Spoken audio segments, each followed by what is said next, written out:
fix that. You may be wondering, why do I not have the green screen? I don't feel like it. I don't feel like it. I just took it off. I'm just like, I'm not feeling it. So let's start small. We're gonna look at the new mini cover Reiji just released. So volume 44 just got released. One sec. Sorry, I'm listening to some music and it's a little on the loud side. I'll lower it a little bit.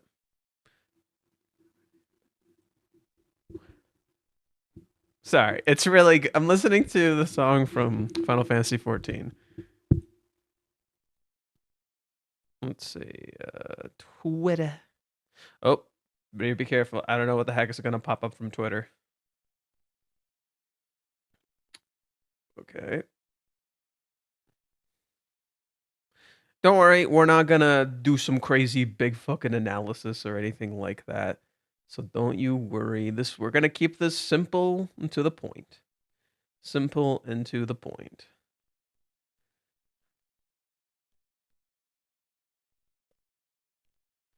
Okay, fellas, ladies, gentlemen, hoes, and non-binary hoes. I was trying to quote that one scene from that skating anime, and I totally forgot the line. It's like bitches, bros, and isn't it bitches, bros, and non-binary hoes? Isn't that the line? I think that's the line. Bitches, bros, and non-binary hoes. Something like that.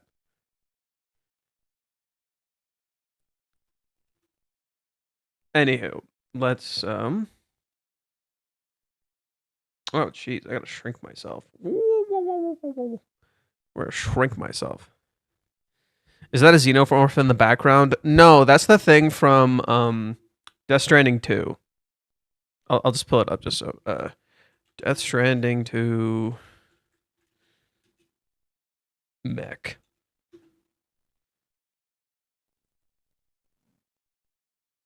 It's like a big goop mech. Where is it?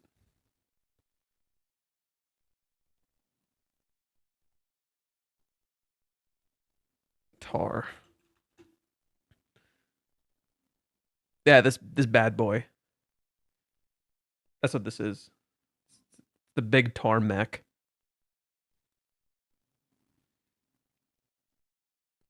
Okay. So the cover for this one, for volume 44 of Under Girlfriend released, this time it's mini. The volume releases on January 16th, so there's still a little bit of time.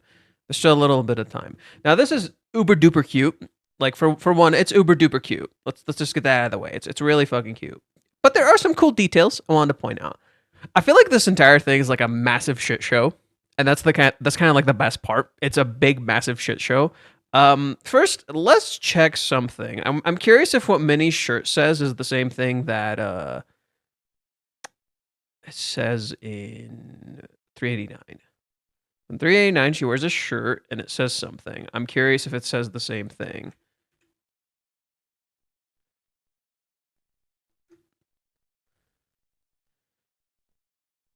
Could you work?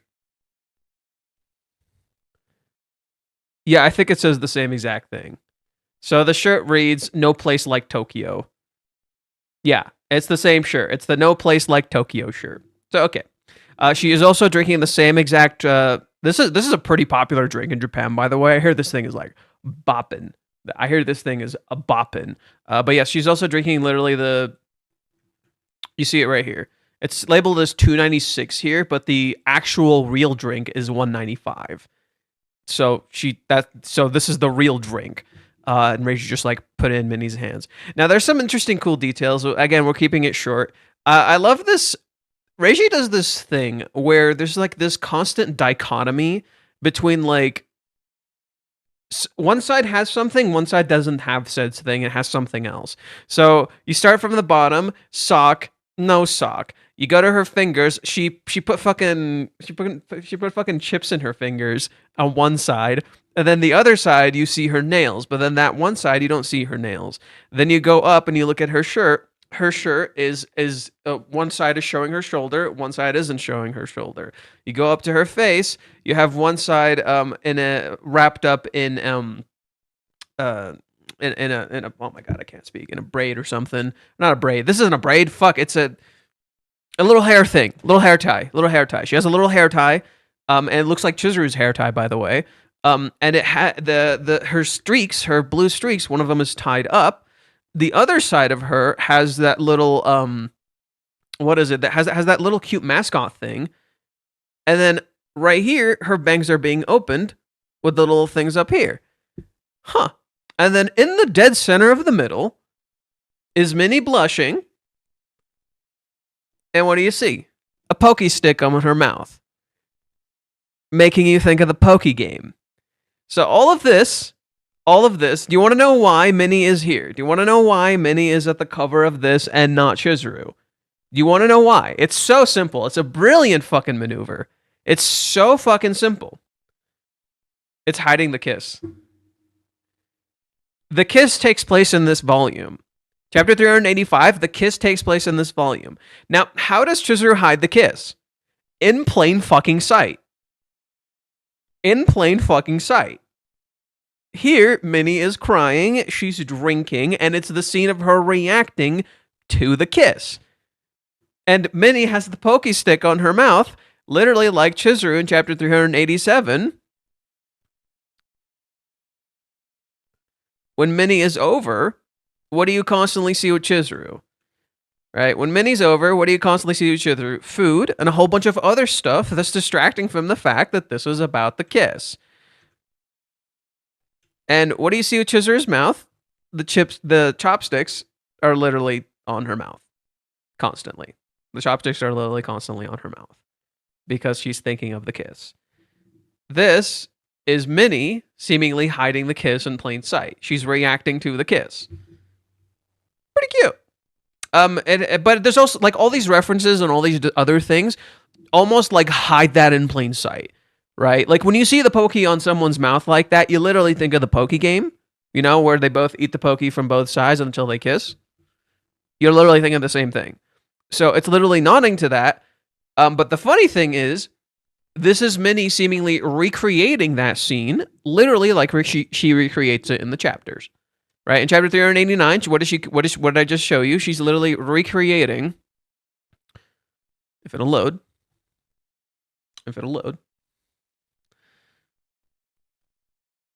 She's literally recreating the thing that Kazuya was doing. So here, it's almost like it's nodding to the fact that she's recreating the thing, but she's not. And she's tearing up because, oh my god, the kiss happened. Except it's funny because in the chapter, she never actually cries. Huh. Isn't that interesting? In the chapter, she never actually cries. This cover is fascinating. It like hides a lot of things in plain sight, and I wonder if there's going to be more things later that'll be recontextualized, or if it's just being cute, you know? But that's it. That's pretty much it. That's kind of all I had to share regarding this volume. It's pretty straightforward, pretty cute. In particular, I like what Reishi does with the clothes. Oh, you even see a little thing with her shorts, huh? In this side of her shorts, it covers her thighs. In this size, you see her thighs. Cool. You even see it with the arms, too. This arm is a little more covered. This arm is a little more visible. She's literally uneven. I think that's the entire thing you see with Minnie here. Everything about this is literally her being uneven. Right? Whereas with Chizuru in volume 43, it's like an uncontrolled unevenness. Like it seems to be like a thing Reiji is doing. Have you guys noticed that? There's this thing Reiji is doing with the chapters, and something he's even doing with the volumes now, where literally everything is uneven. It's out of sync. Something is out of sync. So for instance, we even see this in the current chapters. Chapter 402, the first time in the girlfriend, 1. 4 and 3, 2, 404, 3, 405, 4, 406, 5. What do we see during the date? Remember what was happening during the date? It's literally out of sync, right? The entire date is literally out of sync. We start 352 Part 1, 353, Part 2. Yet again, it happens with Ruka. And now, again, you're literally watching it with Minnie. Isn't that so interesting? The volume covers literally show the characters being out of sync. And yet Minnie in the chapter doesn't look like this at all. The shirt she wears is not too big for her. It's actually perfectly the right size. So it's like she's wearing a shirt that's the wrong size for her. Right? It's like the shirt she's wearing is like the wrong size for her or something, or like she's such a fucking mess. She's all over the place. Whereas Chizuru seems a lot more in control. And the volume I'm referring to with Chizuru, because I think people need a visual. It's good to have a visual. There it is. So volume 43, the last volume, had something similar. There's an unevenness to Chizuru. One side has one thing, one side doesn't have the other thing. However, with Chizuru, it's controlled. With Minnie, pure fucking chaos. Right? What are you looking here? Pure fucking chaos. I think what Reiji is literally showing you here is Minnie is completely out of sync. Like, in herself.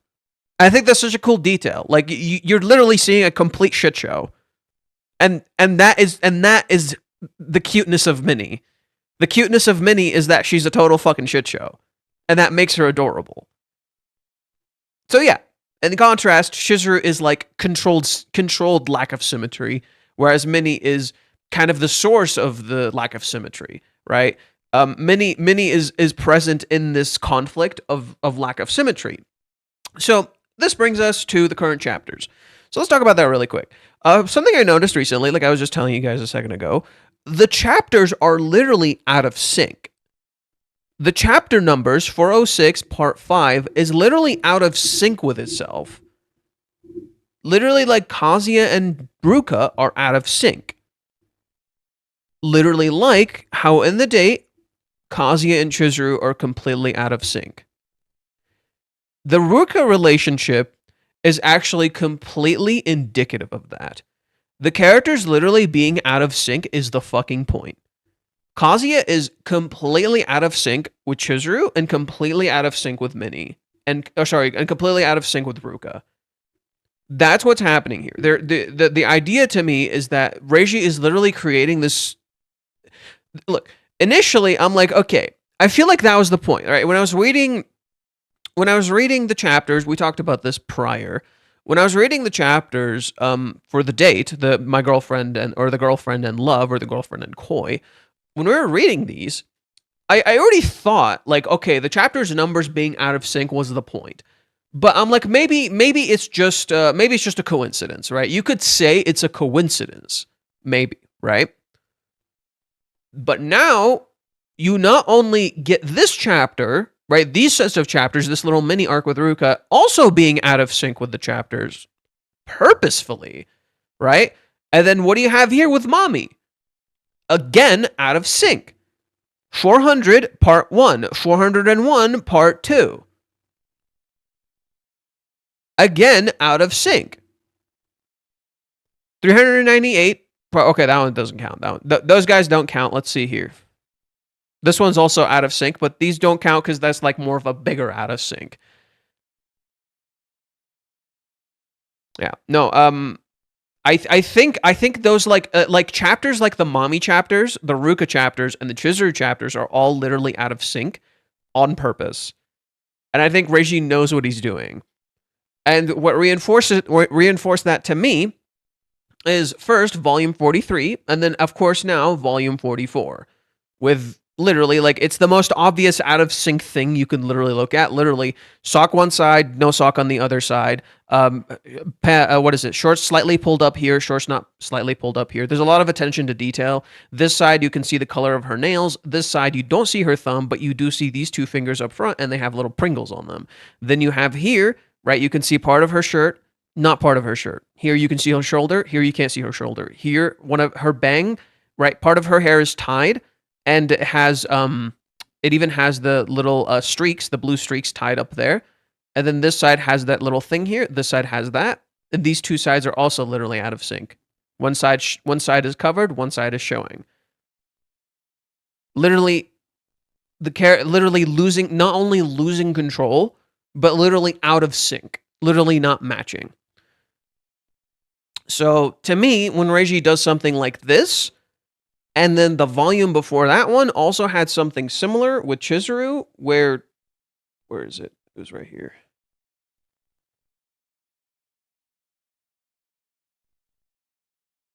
Already losing my stuff. Yeah, where this one also had something like this, where, right, this side has ribbon up here, her hair is tied, this side is down. This side has this side doesn't have that. This side has this, the other side doesn't have that. Ribbon here, no ribbon here. Do you see that out of sync thing? It's literally a constant repeating motif. And the cover here is literally out of sync with the actual volume itself, where in the volume, this is when the rejection happens. And for volume 43, this is when the rejection happens. Nothing about this screams rejection. In the same way, this one, Minnie isn't crying in the volume. But she is dressed like this. But it does look out of sync. Again, quite fitting, especially considering the kiss happens in this volume, and you're not seeing the kiss here, you're seeing Minnie. You would think the focus here wouldn't be Minnie, it would be the kiss. And yet, Minnie being on the cover is perfect. Minnie being on the cover is perfect. Why? It misdirects away from it, and then it also leaves it in plain sight. Literally the Poke game. Leaves it perfectly in plain sight. So literally this repeating motif, out of sync, out of sync, out of sync, out of sync, out of sync. Literally constantly. Reiji gets it. And who's the only one Kazuya is seemingly in sync with? Who's the only one that Kazuya is seemingly in sync with? Minnie. The character who is literally out of sync with herself. Isn't that interesting? The only character Kazuya is seemingly, like literally has like a sort of perfect symmetry with is the character who's we literally see falling the fuck apart. Who is literally the active shit show of a character. Brilliant. Because that shows how Kazuya has no symmetry with himself either. If that's the character he has symmetry with.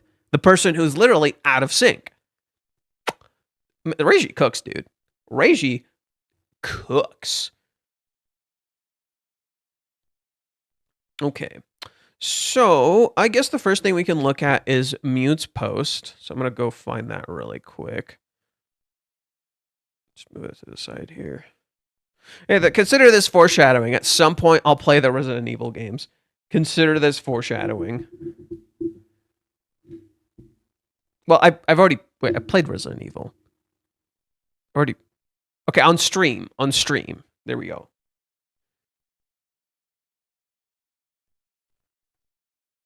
Alrighty, let's just start with Mute's post for today. So he had some interesting stuff. It's weird that Mute and I are actually kind of in sync. I think that's the weird part. Mute and I are somewhat in sync on this one. A little bit, not completely. There's things I disagree with, of course. But it's kind of cool that we're somewhat in sync on this part. Let me read some chat a little bit. I have been reading. Do you know what's the translation for the t-shirt on Minnie? And she has her hair up. The translation for Minnie's t-shirt, I already said it. It reads "No place like Tokyo" because she likes Tokyo. It's the same thing that was in chapter 387. Go read chapter 387. It's right there. Let's see. I was laughing so hard when first seeing the cover on Twitter. I bet that's not her first strong zero that day. Oh yeah, Minnie is fucking out of it. She is a drunk. Who do you think between Ruka and Chizuru will be the better mother to Kazuya's children? I'm not answering that question. That's just fucking weird. Chizuru's okay. Chizuru mostly because Ruka's like okay. Can we please not entertain these kinds of questions? Thank you very much. Are there any that's in sync? Yes, volume 40 is in sync. Volume 40 is, I think it's volume 40. Pretty sure it's volume 40. The reason, so volume 40 is,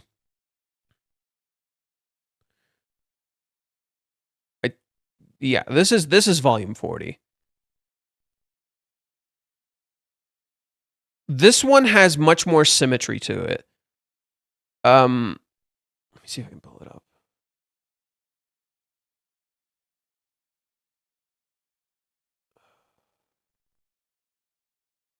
Dear, oh dear.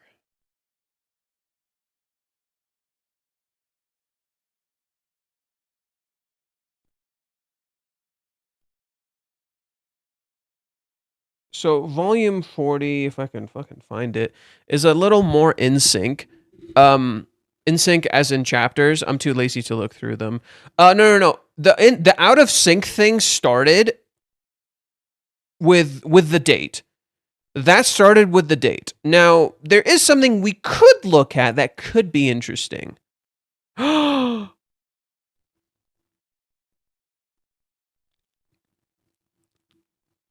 Guess what chapters are perfectly in sync? Guess what chapters are perfectly in sync? The date and the boyfriend when Kazuya goes on the practice date with Minnie. Kazuya and Minnie on their scouting, when they're scouting for the date with Chizuru, are completely in sync. Look at the numbers. 322 part 2, 323 part 3, 324 part 4. And it continues to the very end. 344 part 24. You go to the date. What is the date? 352 part 1. The actual date is out of sync. The scouting is perfectly in sync. Okay, no, this is completely planned. He knows what the fuck he's doing. This is completely planned. He totally knows what the fuck he's doing. This is so 100% planned. The fact that the scouting is completely out of sync, but the actual date isn't, and then after the date, it becomes a repeating motif with every single other character except for Minnie. Except for Minnie. Literally every single character except for Minnie is out of sync. What the fuck? It's almost like it's literally a thing my therapist used to fucking tell me.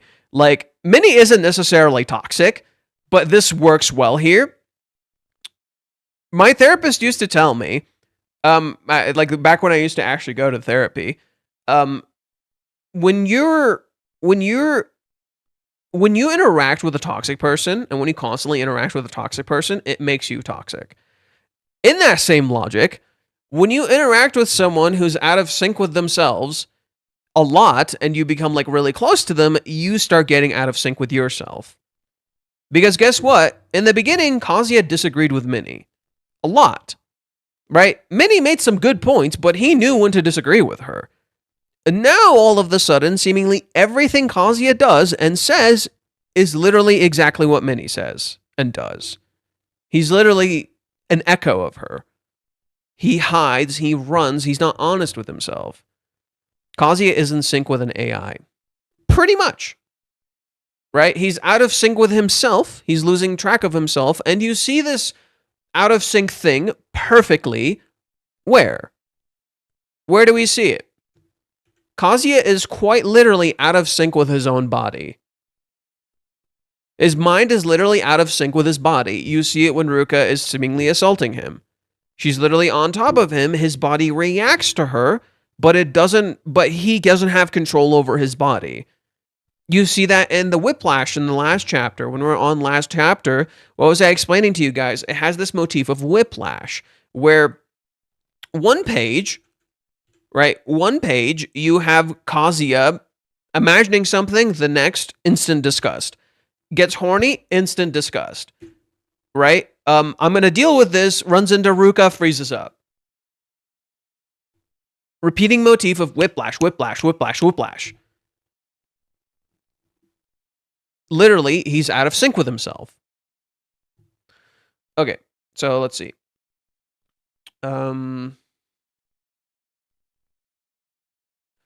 Three-chunk hairpin all over, and the hair is still being in her face.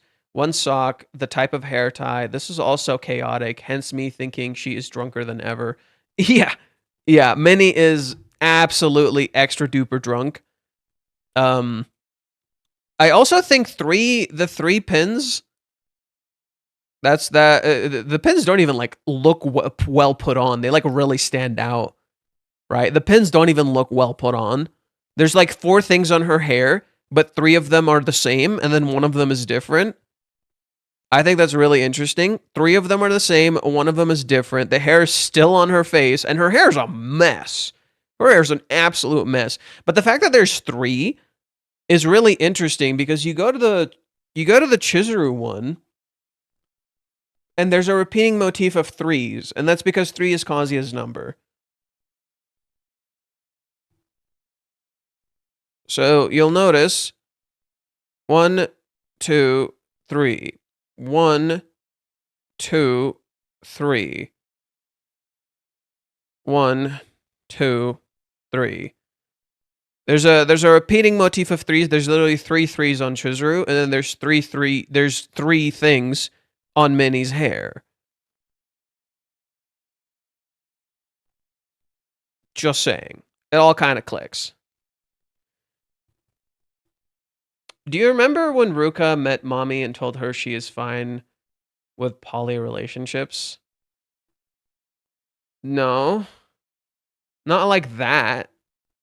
She told Ruka told Mommy that she knows about Chizuru and she's okay with that because she's with Kazuya, and she was lying.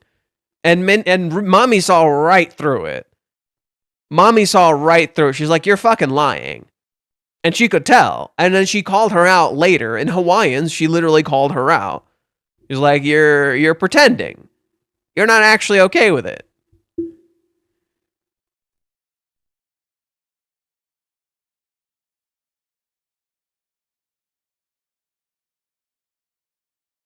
So when we see the chapter that is in sync with the number, we will now something positive will happen. No. Reiji is rather just highlighting that something is out of sync, not necessarily that something good will happen, because something that when Kazuya is in sync with Minnie, good stuff is not happening.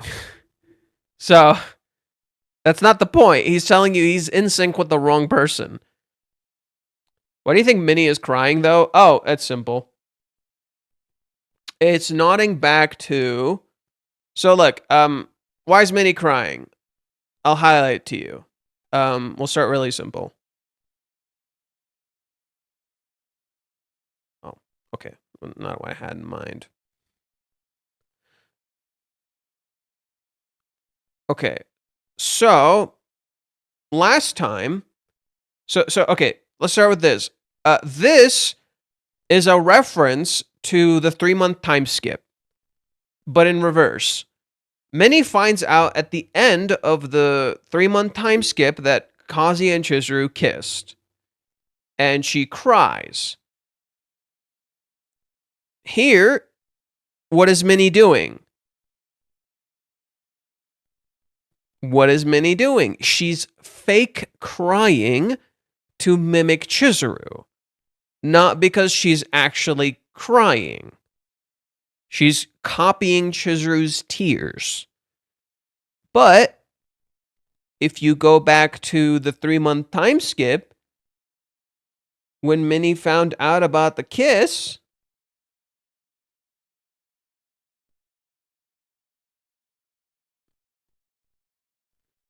she actually cries, saying, "I'm so happy."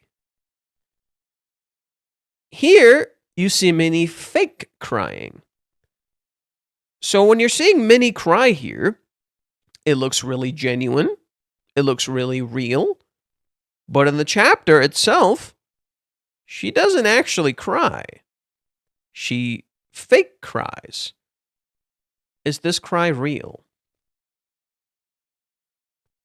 What is she actually crying about here? Can't be the kiss, because that already happened back here.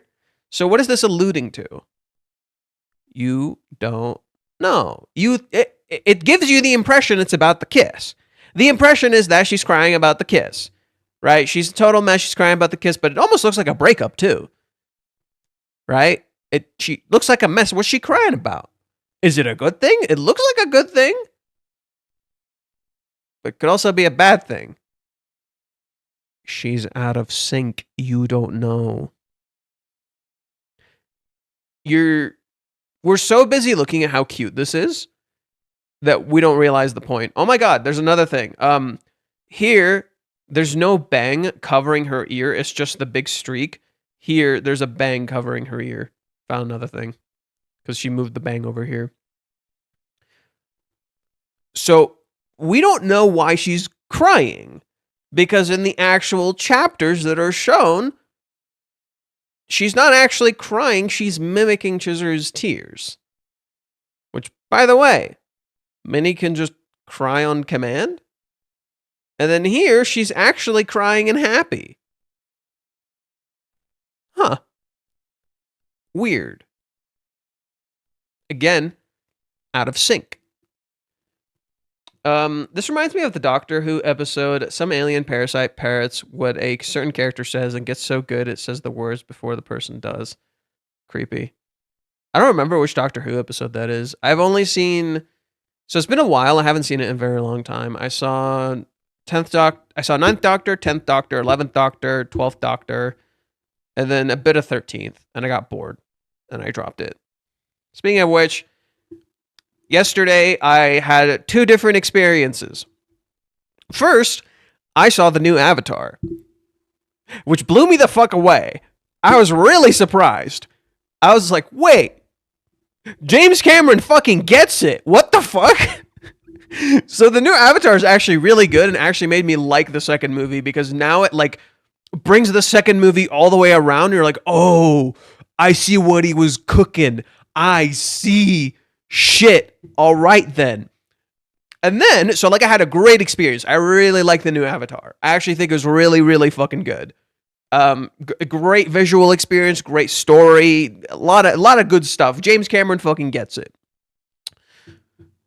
I get home, and it's like 9, and I end up staying up until like 12 or 1, so I'm really tired.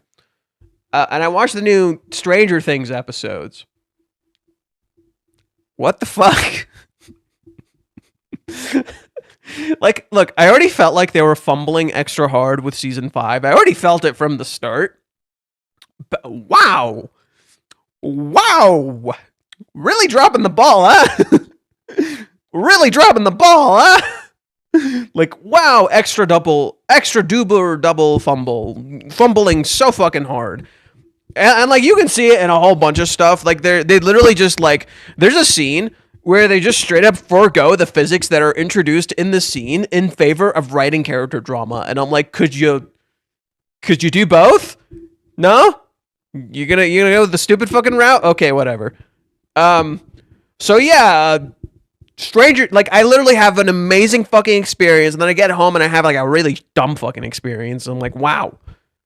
Extra duper fumbling it. Literally just a lot of stuff just not landing. Some stuff is, but then there's just so many MacGuffins and like Deus Ex Machinas and just weird fucking character choice writings. And I'm just like, guys, what the fuck are we doing?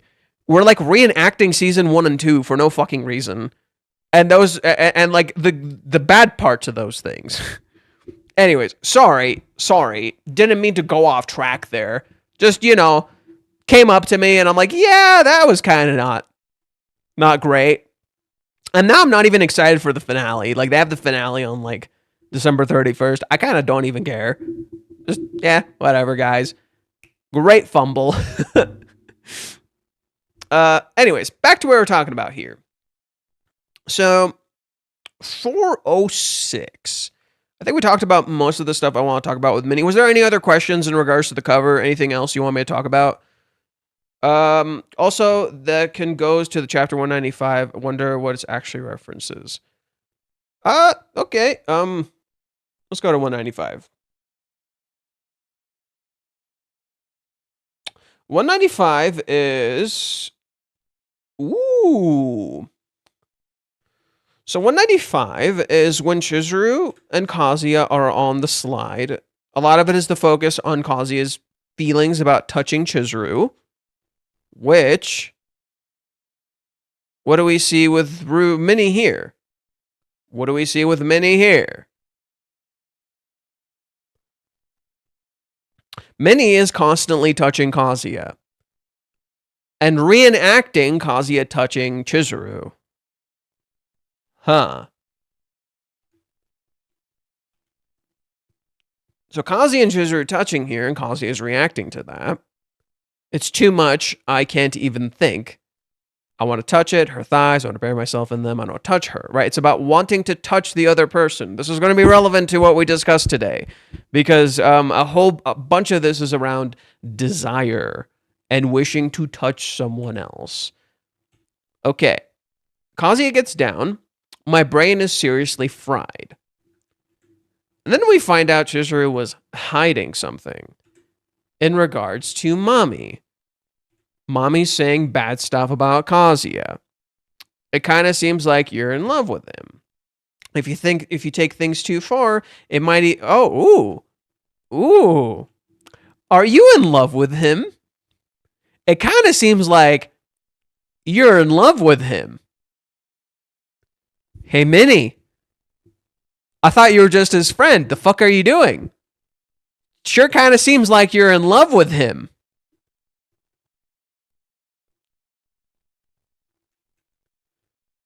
If you think about, I just think you need to be careful. You've been protecting him because he's your boyfriend, right? The whole reason for the terms and conditions, because some people can misunderstand. If you take things too far, it might even hurt for your credibility as a rental girlfriend. If you keep playing favorites with him, sure, people will think you're in love with him. Your other clients, for example. Hey, Minnie, you catching feelings?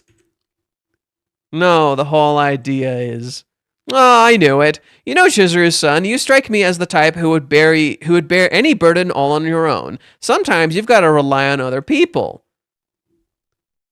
Chizuru keeps that a secret. What is Minnie keeping secret? What is Minnie keeping secret? Well, if we go, it's not going to be present in that volume, I think. But Minnie is keeping one tiny little thing a secret. In 392, and the secret is wrong, by the way. She has a flashback, ironically similar to how Chizuru had a flashback. And she thinks that Chizuru gives off a hint of a distrust towards men. She thinks that's the root of everything. That's Minnie's secret. But Minnie's keeping a whole other secret you don't know about.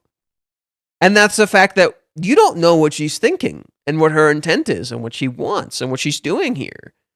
Right? The secret Minnie is keeping here in this regard is rather what you see in 388. In 388, what Minnie's actually lying about is that she has no idea what the fuck she's talking about. Literally, like how she is a mess. Here, Minnie shows up and says, Chizuru's son told me everything. In the chapters present in the volume, Minnie presents absolute control of herself. But when you look at the volume cover, that's not what we're seeing. Minnie has no control over herself. In fact, she's fucking drunk. Huh.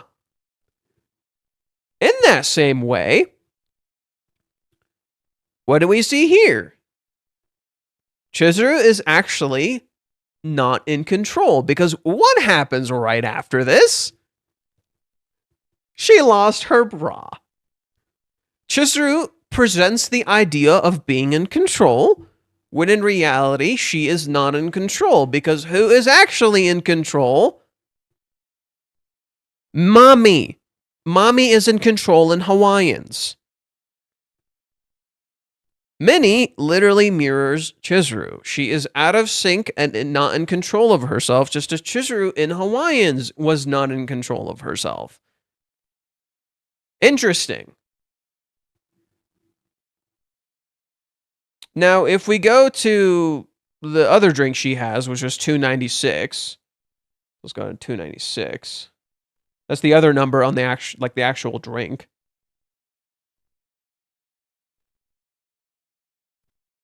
Ah. 296 is when Kazuya is out of sync with Chizuru. And Chizuru is out of sync with the children. And in turn, by the end of it, they sync up. What happens in the end of it? Kazuya and Chizuru sync up. She tells him exactly what she's thinking. He talks to her. And he starts trusting her. And what does Kazuya say at the end of this once they sync up? Or at least start to? On that day, I took another step into adulthood. Does this look like an adult? No. By the end of these chapters, Kazuya is a total shit show. He's not an adult. Neither is Minnie. She's a stupid little kid. Right? Minnie is a stupid little kid. Okay. Any other questions? Her eyes aren't even the same size with no sink as deep. No, I think they're the same size. I think you're digging too much. Oh, I guess this one's a little more hidden because of the bangs. This eye's a little more hidden because of the bangs, whereas this one you can see the whole thing. I guess they're a little, like, different size then, sure. She's got 3 snacks too. Chip,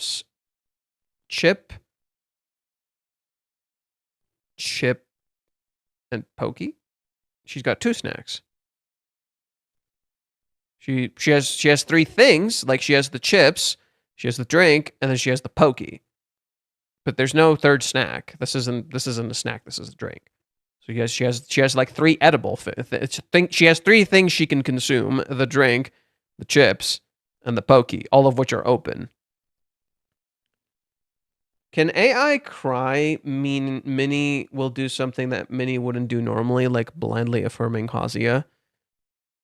Well, you can cry fake tears. An AI can draw someone crying. And what did we see earlier?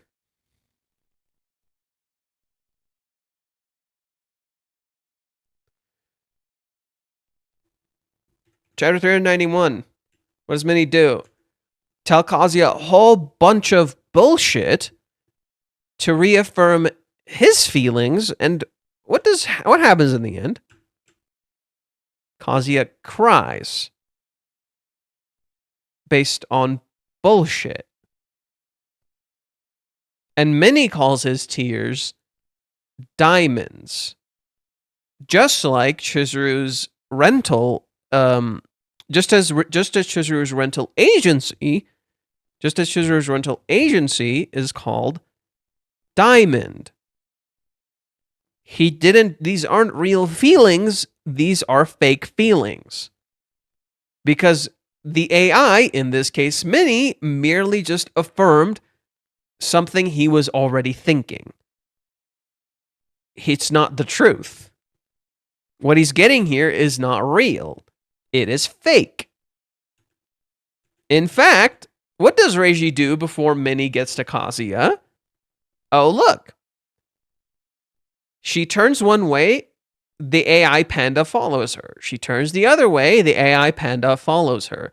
And she screams at the AI panda for mimicking her, as if she herself is an AI. She wears a shirt that reads D-mail, literally like a computer that sends a message. D-mail being a reference to Steins Gate. Time travel. Kazuya was sent a message via Minnie, which then created the time loop. Now he's stuck in a time loop. A time loop he must escape. Right? Chizuru sends Kazuya, and I see, that's the interesting part. Did Kazuya send the message or did Chizuru send the message? Because Minnie texts Kazuya, and Kazuya says he didn't do anything, which then leads to Minnie going to Chizuru, which triggers Chizuru to send him the message via Minnie. So you could say Kazuya created the circumstances for the D-mail to exist, for the time loop that he is in to exist. The reason the time loop even exists is because Kazuya chose for it to exist.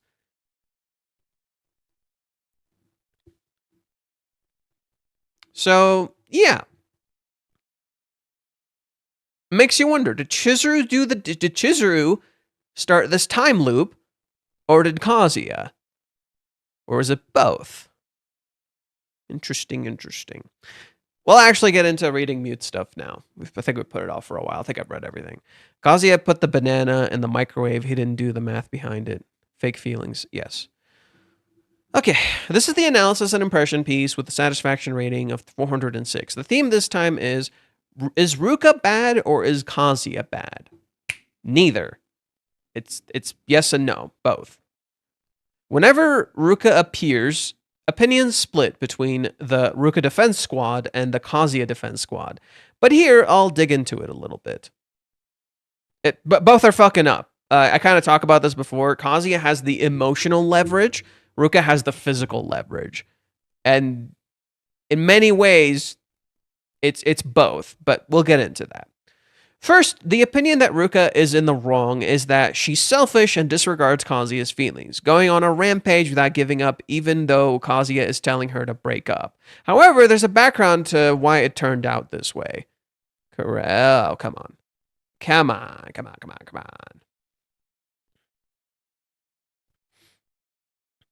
That's because Kazuya kept taking an ambiguous attitude towards Ruka, with the obligatory dates, phone calls, and the line messages. He never outright refused her by saying, "I hate being tied down," and instead, Kazuya's indecisiveness gave Ruka hope, which can be said to have tormented her. Ruka's acting is a bit out of control, but it wasn't out of malice. That's the thing. I'm still of the mindset that I think Ruka, somewhere deep down, actually might want to break up. Maybe she doesn't realize it, but I think maybe deep down she might actually want to break up. And I think it's fascinating he says Kazuya gave her false hope because it seems like Ruka already kind of knew about the relationship thing between Chizuru and him. She already had a gut feeling but just chose to ignore it. So could you say Kazuya gave her false hope, or could you say both of them gave each other false hope? Ruka gave Kazuya the false hope that if he gets with Chizuru, she might be chill enough and she'll break up with him, which was bullshit. Of course she's not going to do that. On the other hand, you could say Kazuya gave her false hope that, things with her might work out. But both of them knew the other person wasn't quite like this. Ruka already knew she wasn't the reason Kazuya got better. She already had a gut feeling. So is it fair to say Kazuya was leading her on if she already knew? Or could you say she was leading herself on by letting this play out? Isn't that fascinating? Didn't you deep down already kind of know, so you kind of let this happen? In that same context, couldn't you say that, In that same context, couldn't you say that Kazuya should have already known that him getting with Chizuru wouldn't really make Ruka give up? Because she didn't give up prior, so why would she just magically give up now? That's not how feelings work. I mean, he didn't give up, so he already kind of knew this wasn't the solution, and he still chose to go with it anyway. So are they both in the wrong, or are they neither in the wrong? And the answer is somewhere in the middle. I would argue they are both in the wrong and not in the wrong. They still led the person on, and gave them the impression of that hope. Well, at the same time, they already kind of knew, so it's like, it's not completely their fault. It's the idea behind the action rather than simply the action itself. Ironically fitting, considering what Chizuru talks about when it comes to cheating, right? When it comes to leading that person on, they still took the action to lead that person on. Ruka led Kazuya on and giving him the impression that she's a safe space now when she fucking wasn't, right? Kazuya led Ruka on in the impression that things might work out, even though she kind of fucking knew already that it wasn't going to. So he still chose to take that action, and that's the problem.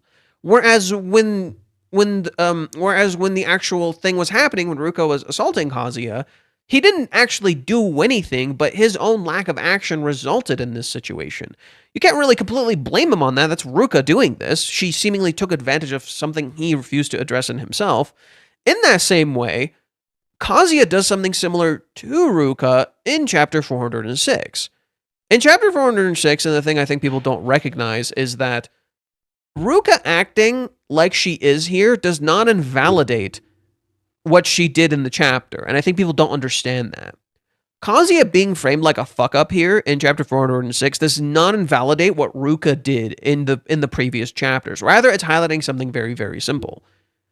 Ruka abuses the physical control she has over Kazuya. Kazuya abuses the emotional control he has over Ruka. He knows what he's saying is bullshit. But he keeps saying it anyway because he doesn't want to confront himself and his feelings, which then makes Ruka frustrated and mad and then lashes out. In turn, Ruka also created this. They're trapped in a cycle. Think of it like this. Kazuya not handling the emotional part well leads to Ruka not handling the physical part well, which in turn leads to Kazuya to not handling the emotional part well.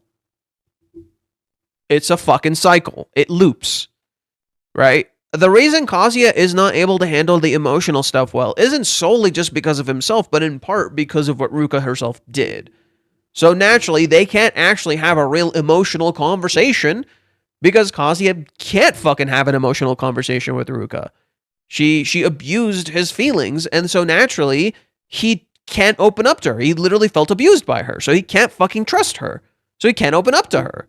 In turn, Ruka feels like Kazuya is not being honest with her and not opening up to her and emotionally shutting him out. So what does she do? She gets frustrated and lashes out at him physically. It's a cycle. It's literally a toxic cycle. That's the whole point. It's showing a toxic relationship, a toxic cycle that fuels extremism from both ends. Whereas Ruka took the extreme in abusing Kazuya's feelings, in abusing Kazuya's body, Kazuya took the extreme in abusing Ruka's feelings. Because he kept denying what she just fucking did. He refuses to talk about it. He refuses to be honest with her. And you are being misdirected in scenes like this, where you're given the assumption that, oh, Kazuya's lust is bigger than his love. And that's the interpretation we first had when we read this. In reality, this is a misdirect. This is so much bigger than this, it just looks smaller. And what it actually does is that this is so overpowering that he can't physically react to the idea of sex with Chizuru. Why? This is guilt. This is the feeling that he betrayed Chizuru. So he's not allowed to feel sexual desire anymore. That's why Kazuya doesn't get a boner here. He feels guilty. He feels like he betrayed her. Because where else do we see this smile? We see this smile in two other places. Let me show you the first. It's not here. It is in chapter 384. The first place we see Chizuru's smile is right here. Kazuya is confused, lost, and the only thing that gets him to move forward is the smile on her face. You see that again in the next chapter. Kazuya, when he's leaving, is lost, confused. Chizuru is acting weird. And what gets him to say what he says? The smile on her face. The smile on her face empowers him to say what he says, and in turn, he gets kissed for it. Now something interesting happens with that smile. The only thing that gave him strength, courage to move forward, is now something that utterly fucking terrifies him. And this is the problem with you relying solely on this one thing instead of actually having autonomy over yourself. When you love something so much because you hate yourself that much, you can't confront your problems. So what's happening here is that this smile that once gave him courage is now something that utterly fucking terrifies him and acts as an active trigger for him.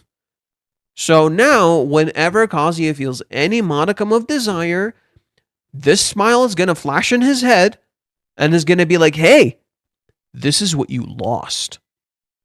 This is what you lost. it's your fault. And then the wee of the bona go right back down.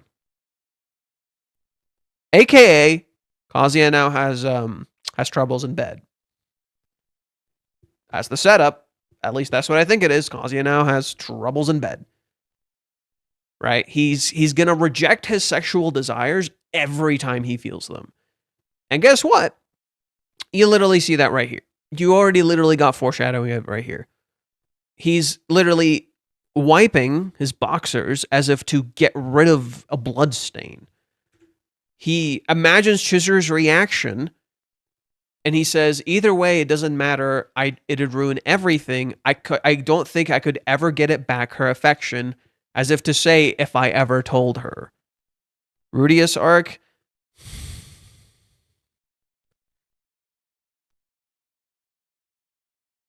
I almost don't want to compare it to the Rudius arc. I almost don't want to.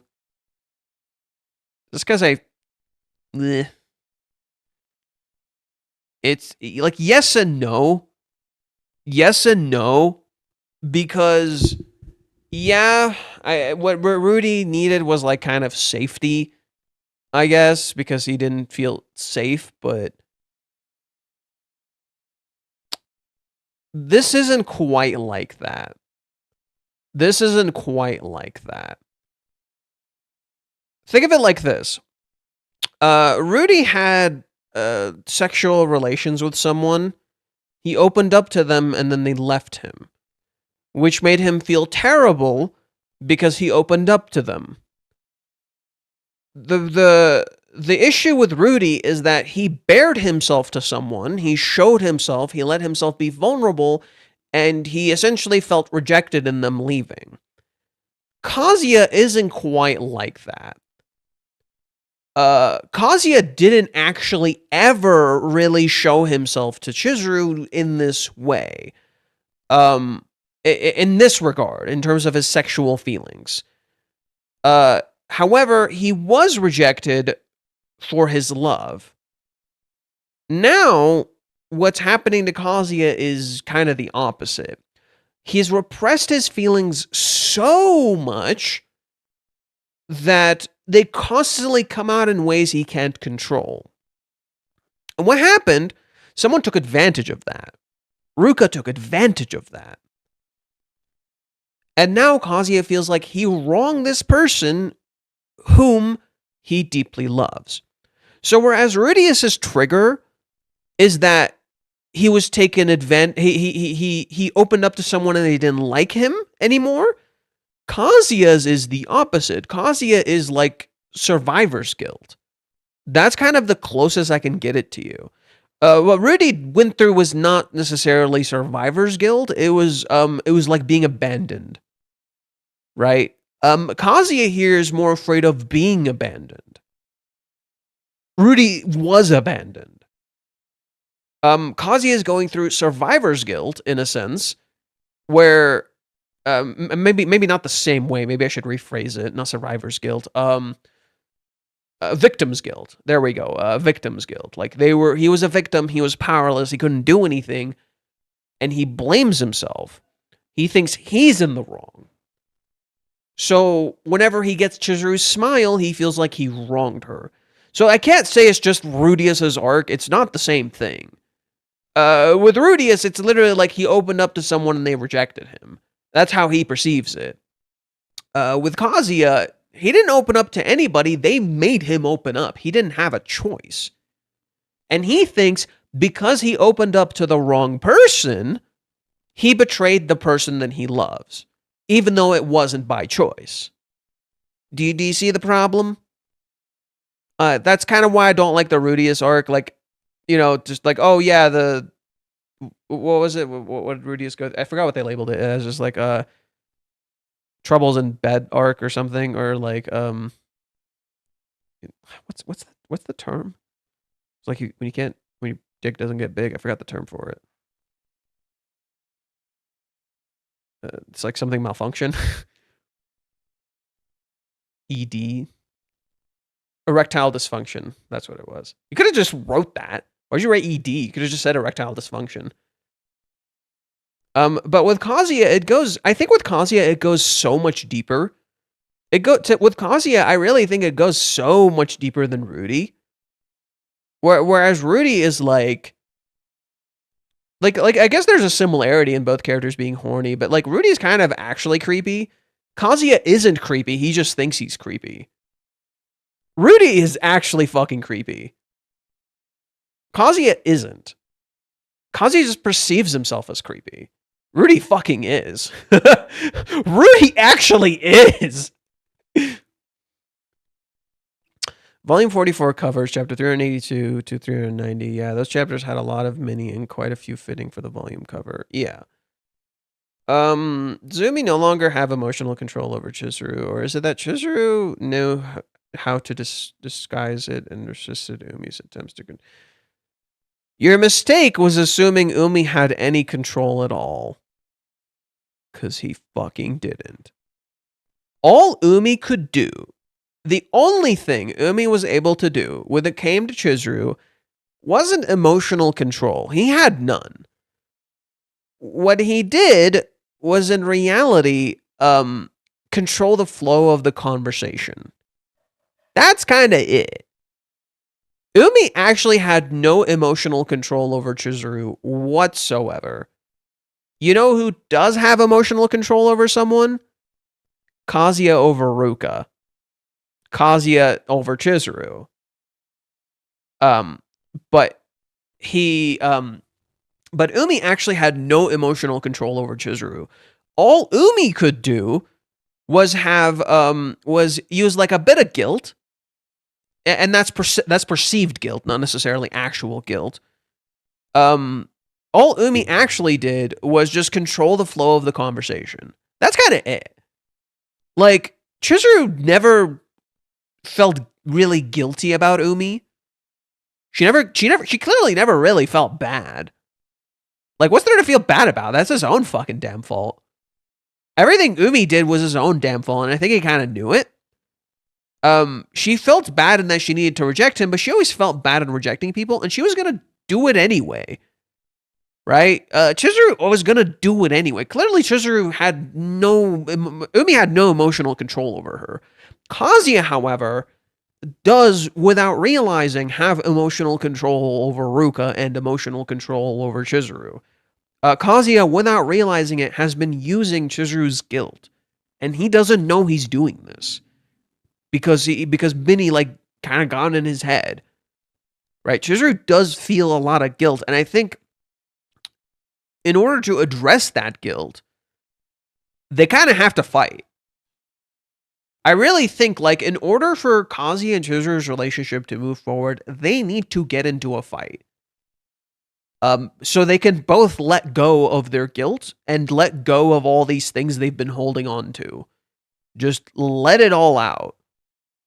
So that's what Reiji's building to. He's creating these circumstances where Kazuya needs to fight with Ruka, Kazuya needs to fight with Mami, Kazuya needs to fight with Chizuru. These characters, things happen between them, and they hurt each other, and they gotta address it. Kazuya needs to get mad at Mami. She fucking hurt him. And she's pretending like everything is fucking fine when it's goddamn not. It is absolutely not fine. She fucking hurt him. Now, did Kazuya somewhat give her the impression that he was, not serious about her? Yeah. But she broke up with him. What the fuck right does she have to get, all obsessed and crazy about him? Right? So, yeah, Kazuya has every right to get mad at Mami. She did horrendous shit to him. Now it's kind of the same with Ruka. Ruka has a lot of right to actually be upset at Kazuya for emotionally shutting her out constantly and never fucking talking to her. Kazuya has every right to be mad and upset at Ruka for literally physically abusing him. In that same way, Kazuya has every right to... Kazuya doesn't have every right to be mad at Chizuru, but he has a lot of sides to be upset at her. She's not communicating to him, at least not completely. She appears wishy-washy to him. She's not being fully honest with herself. At the same time, he was still upset about the 3 months, and he never really addressed that. In that same way, Chizuru totally has every right to be mad at him too. Kazuya has actively been not honest and not opening up to her and never willing to address anything. Even if she fucks up, he refuses to blame her for fucking anything. He refuses to fucking talk to her at all. So it reaches that point where it's like, bro, you gotta get mad. Like, there's a limit to not getting mad. You have to actually let it out at some point. It's the same thing with desire. Holding in your anger and your emotions and all that stuff is no different from holding in your desire. You hold it in long enough, you're gonna lose it. You need to let it out. There's no such thing as holding it in forever. That's not fucking possible. You can't. You can't just erase your desires if they still somewhat exist. You gotta let them out somehow. You're a human being. You're not fucking Buddha. Like, you're not goddamn Buddha. You're a human-ass being. You gotta let it out a little bit. So it doesn't come out in negative ways. And that's, I think, a huge aspect of this. And Minnie and Kazuya, yeah, I would, Kazuya does have some right to be upset at Minnie. Minnie has lied to him many times and told him a whole bunch of bullshit and pretended like she knows what the fuck she's doing when she fucking doesn't. So yes, Kazuya can totally get mad at Minnie. She's fucking faking it. She's a faker. She's literally a fucking faker. So, like, yeah, you could totally get mad at someone for being such a fucking faker. In turn, Minnie could totally get mad at Kazuya for being like, well, you fucking listen to me. You know I'm faking it, and you fucking listen to me. You know what I mean? So, yes, it feels like a lot of these characters are in dire need of a fucking fight. It's like the WWE, but the feelings and no fists. I don't know about WWE, considering it's fake. Wrestling is fake. They all need to get in an out verbal ball all the same time would be... no, I disagree. No. An all-out brawl is not a good idea. I think they need to all be very personal. Every single fight feels incredibly personal. The fights should just be between the characters. Every fight is incredibly personal. It's not about anybody else. It's between those particular characters. Even Chizuru and Mami need to get into a fucking fight. In fact, they kind of did. Ruka and Chizuru might even need something, right? Like, that's why I think, like, next chapter might be Chizuru and Ruka having some sort of confrontation. And, you know, something happening. They need therapists, Sokka. Not therapy, just fucking no. Look, you're missing the point of what therapy is. Therapy is good on paper, but therapy only gives you the tools to do something for yourself. It's not solving your fucking problem. It just gives you the tools to do it. But it's not actually going to solve the problem, because if you don't want to solve it, you fucking won't. The therapist can tell you all fucking day how to solve it, what to do, step by fucking step. You won't do it. It's that simple. So Reiji is like, okay, this is how people solve their problems. They eventually hit a breaking point. Something's gonna happen, and then eventually they're gonna have to address it.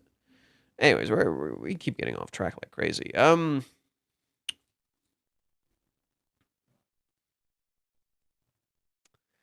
Let's see. The opinion that Kazuya is at fault is that he is indecisive, has an ambiguous attitude like Chizuru, yet can't bring herself to reject Ruka. Naively thinks that if he starts dating Chizuru, Ruka will just break up with him and is ignoring Ruka's feelings. Correct.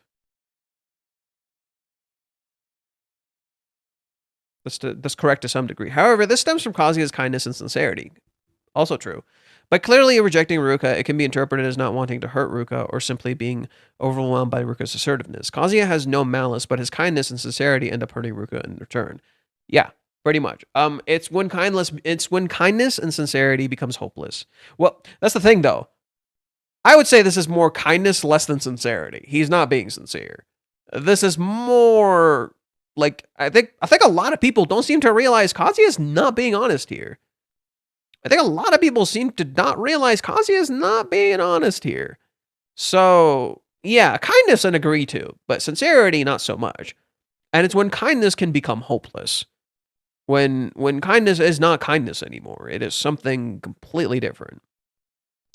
In the end, both have their flaws, but since Ruka and Kazuya both approach romance with sincerity, it's not something that can be simply labeled as one being good or bad. That I agree. Sincerity, not so much. They have not been sincere lately. They've both lied, like very clearly so. I just explained it to you guys. Like Ruka wasn't being fully honest with Kazuya. Kazuya wasn't being fully honest with Ruka. They were essentially their relationship is built on a lie. And Ruka can't stand that lie anymore because it's a fucking loop. It's a cycle. They're trapped in a cycle and she hates it. She literally gets stuck, can't fucking talk to him. He won't talk to her. So naturally she resorts to talking to his body because at least that'll fucking listen to her. Kazuya says this time it was an accident due to an incident, but he should have been able to reject Ruka of his own will, so the accident is an excuse and a statement stemming from guilt towards Chizuru. Correct. Ruka understands that, so she denies it by saying no way. I disagree. I don't think Ruka fully understands that. She's just pissed that Kazuya is pretending. It is an excuse. She knows it's an excuse. I don't think she knows it's because of Chizuru.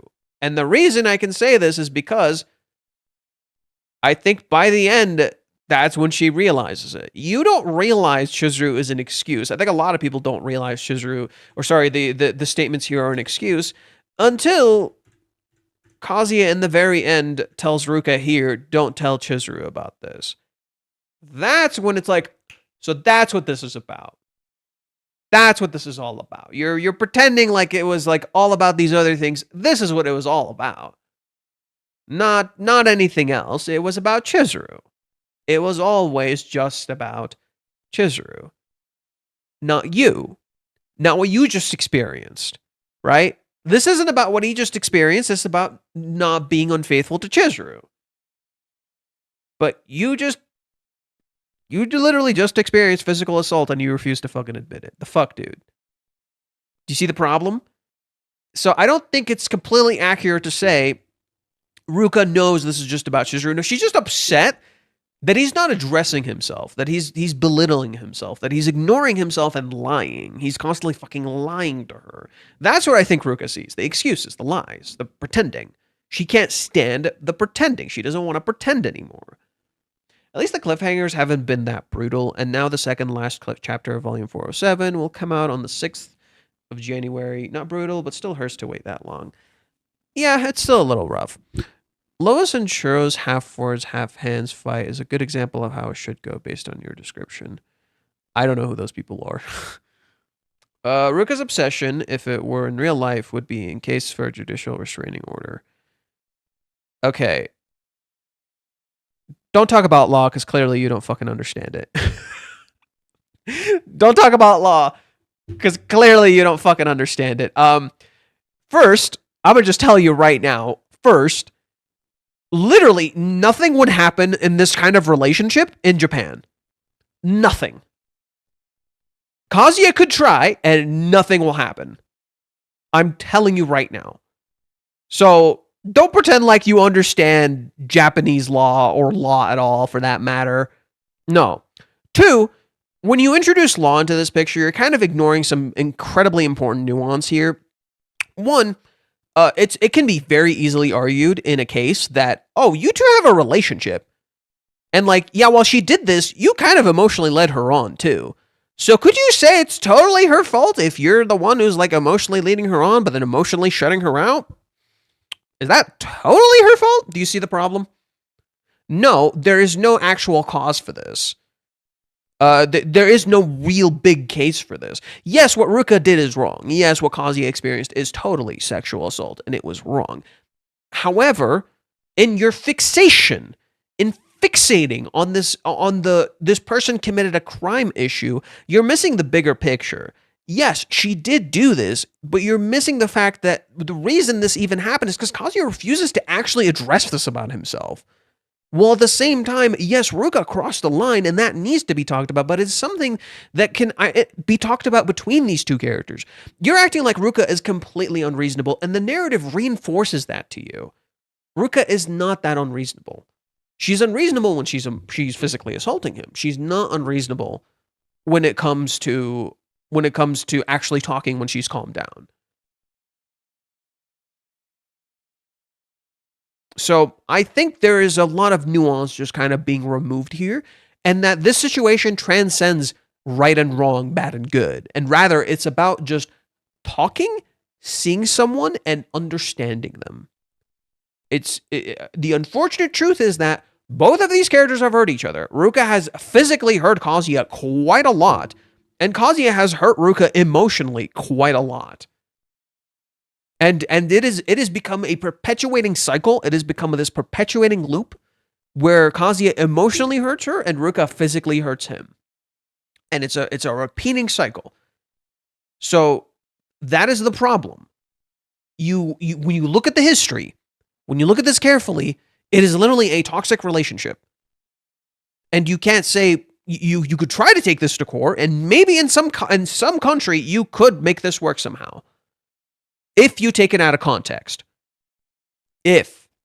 The key word here, if you take it out of context. However, you introduce the context that they've been in a relationship for 2 fucking years. Both characters have like clearly felt some sort of sexual desire for each other. And things have always been weird between them. You see how the law is just making this worse?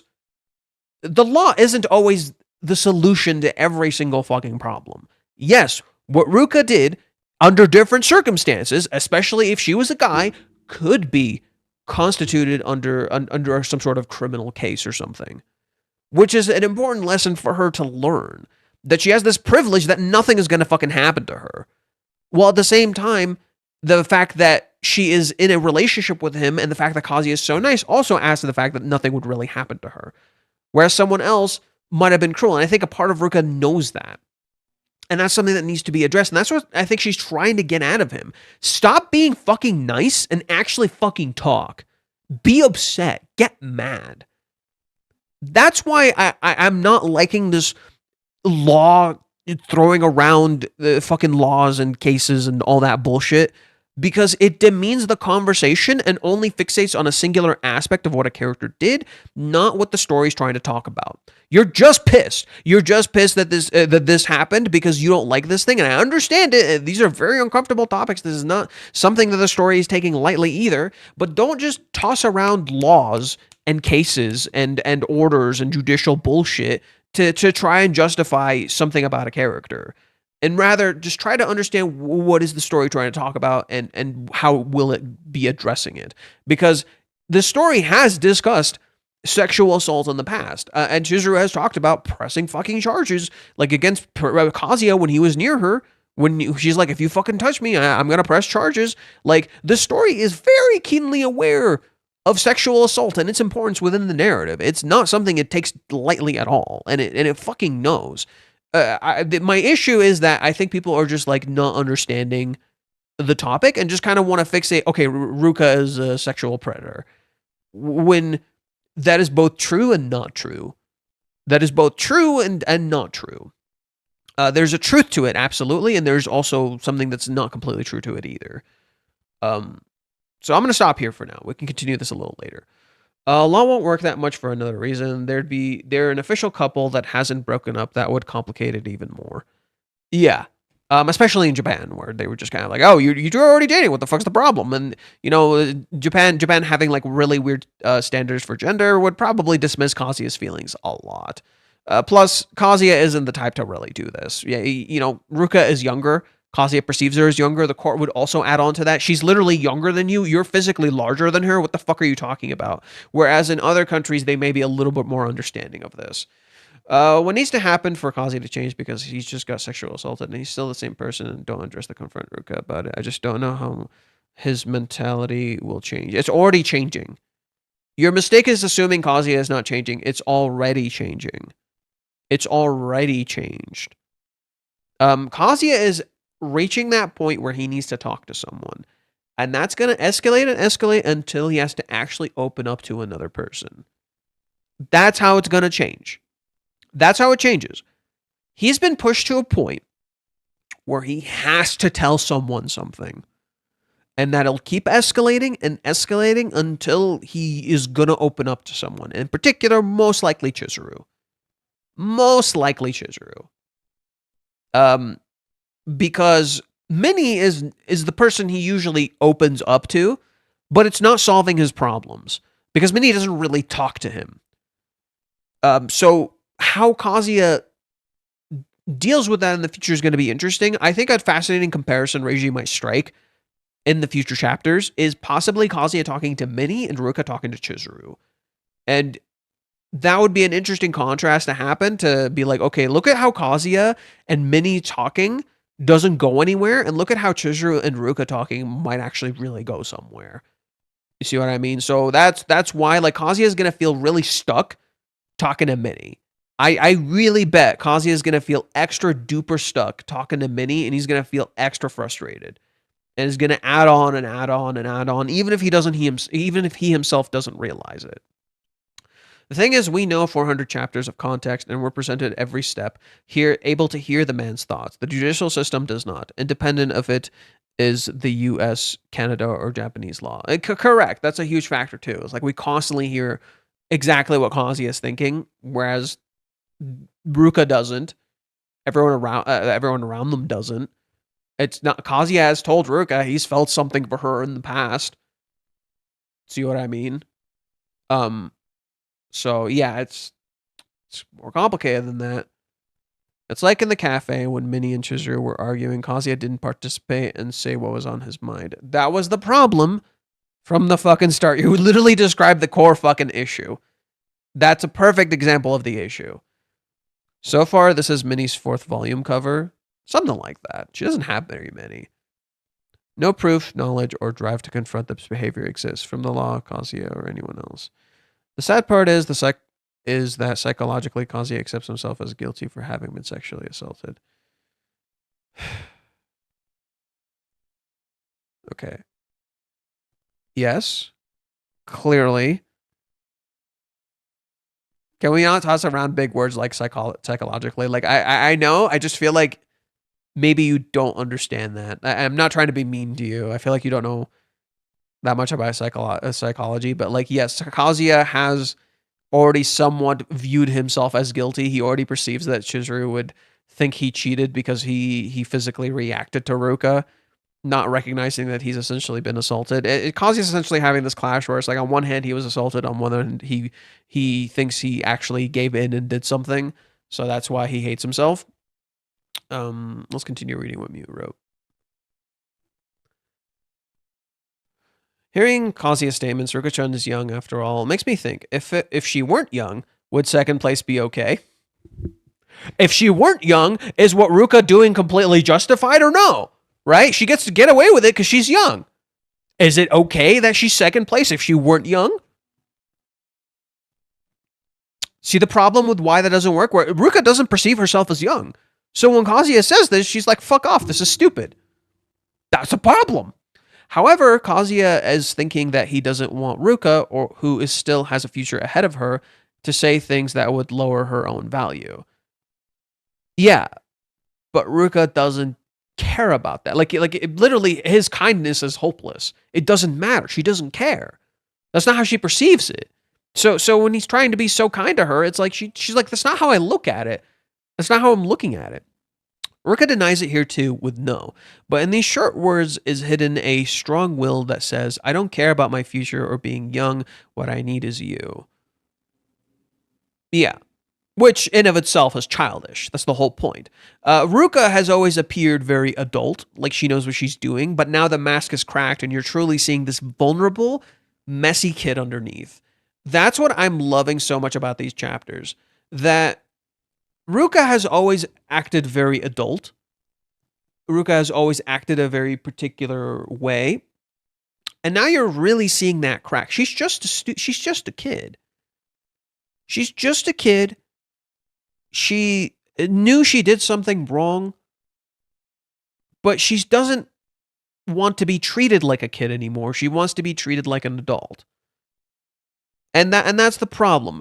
Every kid, I think a lot of people don't understand this. A lot of parents don't understand this. Every kid wants to kind of be treated like an adult, or at least feel like they're being treated like an adult, like they're treated like an equal.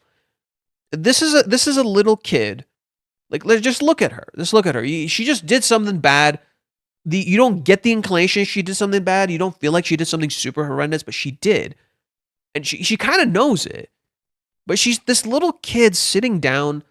She doesn't want to be told lies. She just wants to be told what happened straight up. And what does Kazuya do? He lies. So you see her get frustrated and mad. She's like, no, yada. I refuse. That's what yada is. Yada is like, no, I refuse. I kind of don't want to.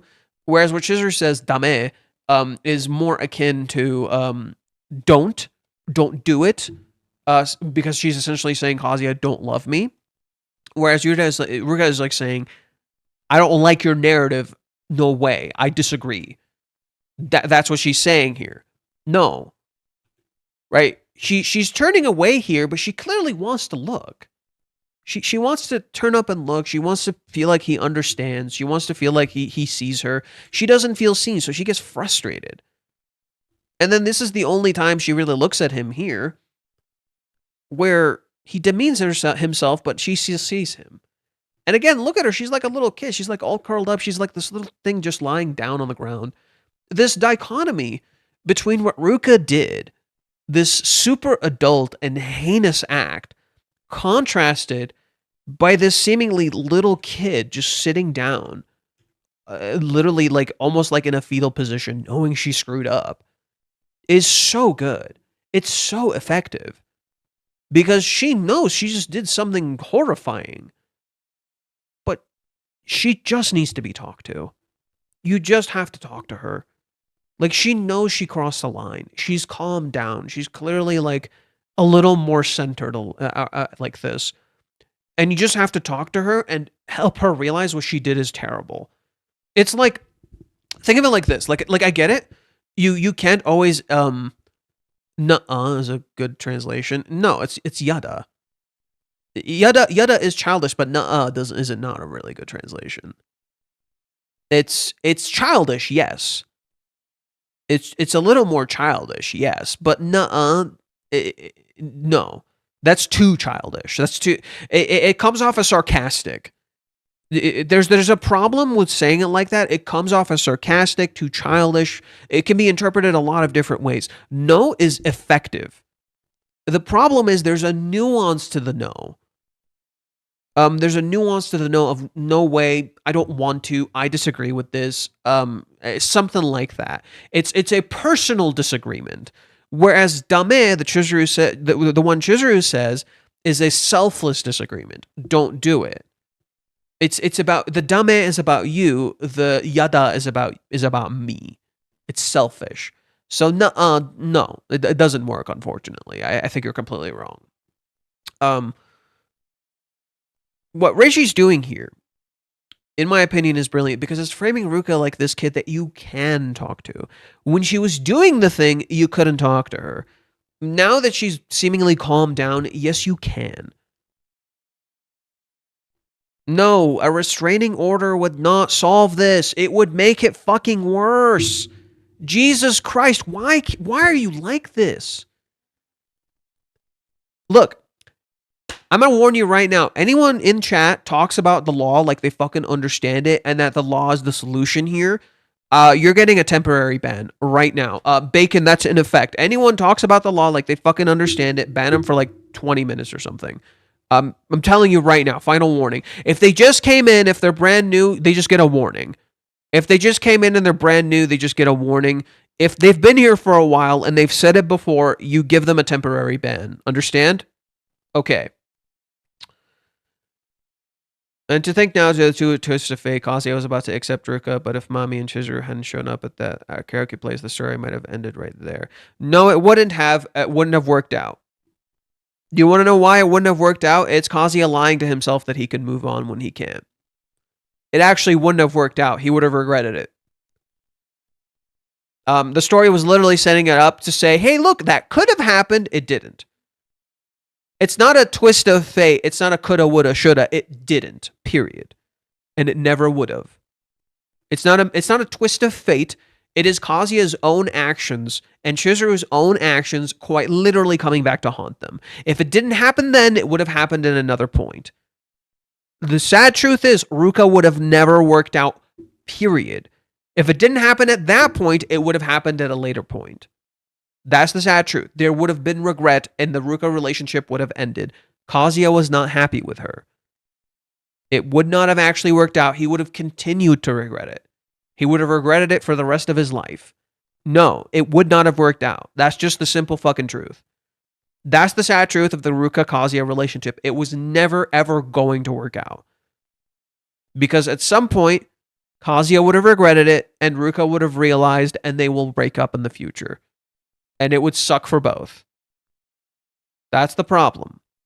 They'll be happy short term. They'll be happy a little bit, and then afterwards, it'll catch up. And then they'll remember the thing that they did, and then they'll regret it. And they'll hate themselves for making the choice that they did. So no, it's not a twist of fate, and it could have worked out at some point. Back to what I was talking about. Ruka is literally intentionally framed like a little kid here. She did something wrong. She knows she did something wrong. Here's the best example. It's like when you have a kid, and they beat someone up at school, and the person wasn't in the wrong. They didn't do anything. Your kid wasn't fighting back. They just did something wrong, period. And they kind of feel like they did something wrong, but then if you dismiss it and they kind of know they did something wrong, they'll get upset at you because they can tell you're lying, and they'll lash out and they'll get mad at you.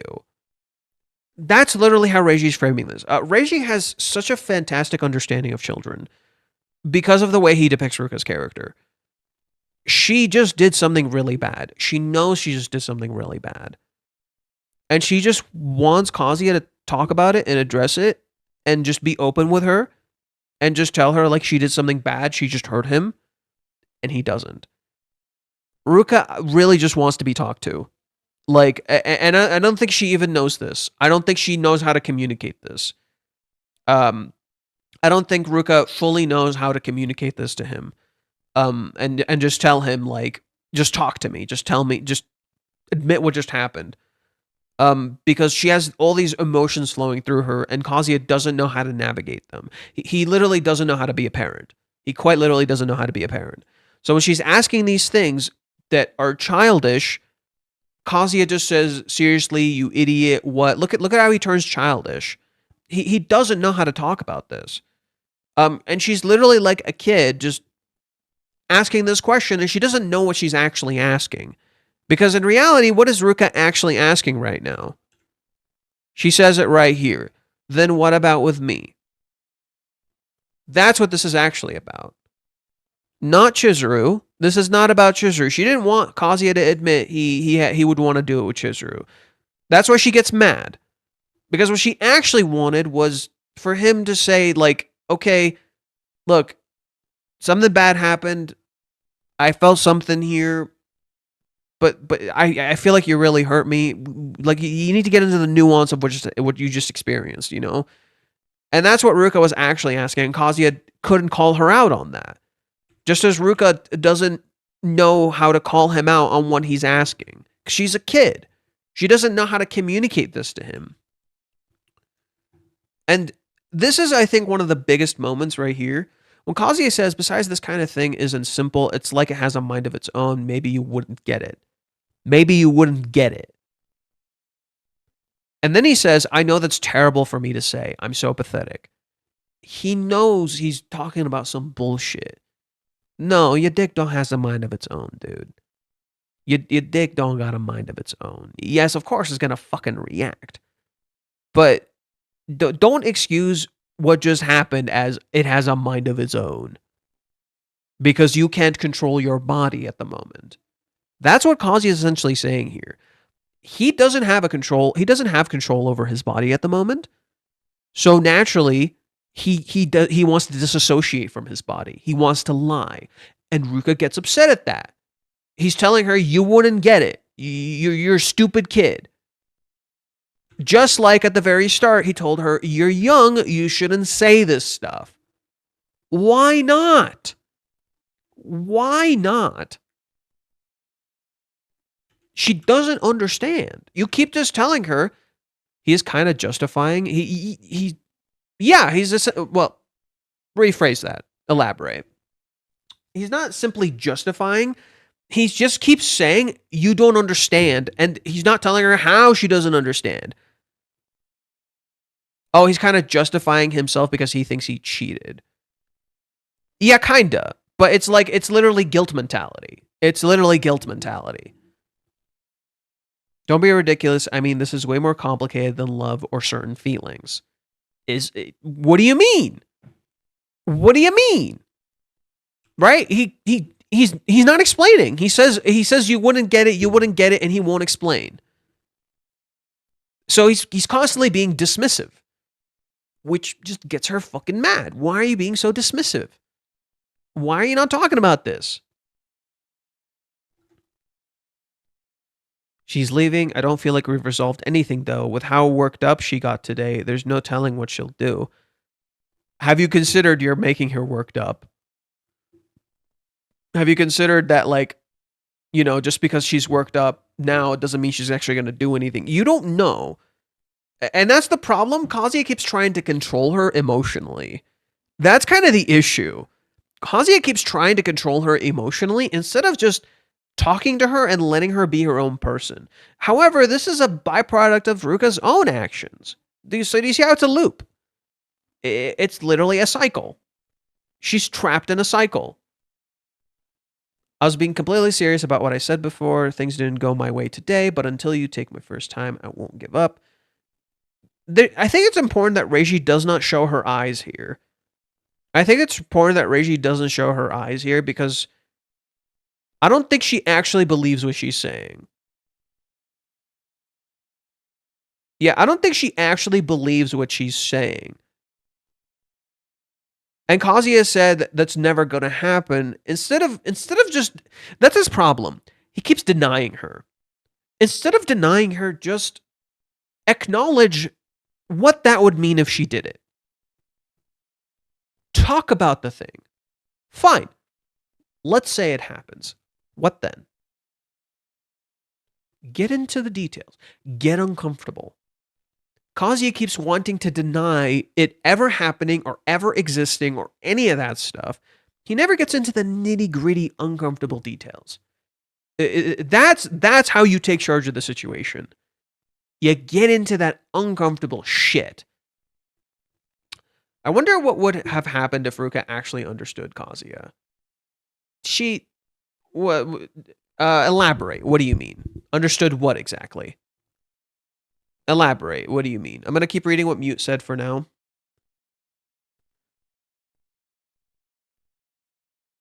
This is Kazuya's kindness.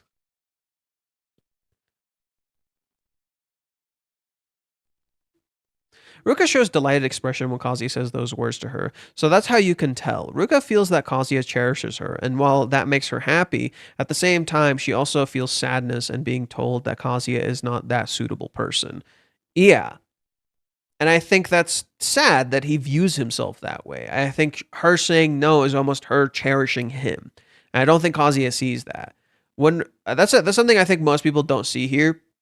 When Kazuya says, you deserve to be with someone better, not me, she disagrees. She cherishes him in her own selfishness, whereas Chizuru cherishes him in her selflessness. Ruka says, I'm not going to give up on you by refusing to let you say you're not good enough to be with me. Chizuru, on the other hand, says, I'm not giving up on you by telling you you can't keep loving me because I may not work out. I don't want you to stay with me on the false hope that it'll work out. I want you to find someone. I'm not going to give up on you. Whereas Ruka is not giving up on him selfishly. Like, I know you are the suitable person. What he was trying to say before she left and how he wanted to talk to her about what happened. Sorry, I didn't add that on the first comment I said. I wonder, like if Ruka understood that Kazuya was going through guilt as a byproduct of what she did. But remember, she's never experienced this before, and she knows she did something wrong, but she can't fully process it. So she doesn't know how to talk about this with him. I don't think Ruka understands him as well as you think. She just knows Kazuya is faking it. But she doesn't know how to communicate that. She doesn't know how to outright tell him, like, you're faking it. She's just getting upset because she doesn't have control over her emotions. That's the problem. Neither character has control over their emotions here, so they don't know how to talk. It's not about understanding. It's like Ruka doesn't know how to see him, so therefore she can't understand him. Whereas Kazuya is the same way. He doesn't know how to see her because he hasn't been trying to this whole time, so he doesn't know how to talk to her.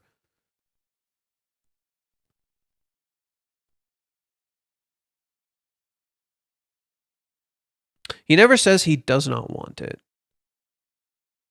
Yeah, he just well, he says he just tells her it's not going to happen.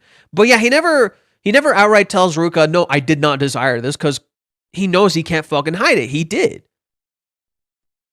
He did feel desire from Ruka. He can't hide that.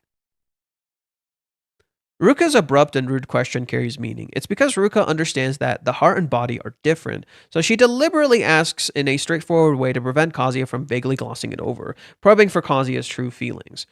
Well, the heart and body are not so different. Rather, the heart and body can be out of sync. Because if you ignore one part of it, you ignore the other. That's why this is happening. The reason Kazuya is so out of sync with his own body is because he's ignoring a part of his he's ignoring his body in favor of his mind. That's the problem. He's ignoring one in favor of the other. That's why they're out of sync. They're not necessarily always out of sync. That's not like, yeah, you feel desire, but you can control it when you're under control of yourself. Kazuya doesn't have control over himself. Here, Ruka probably wanted Kazuya to reject it by saying, I don't want to do it with Chizuru. I think that was Ruka's last hope. No.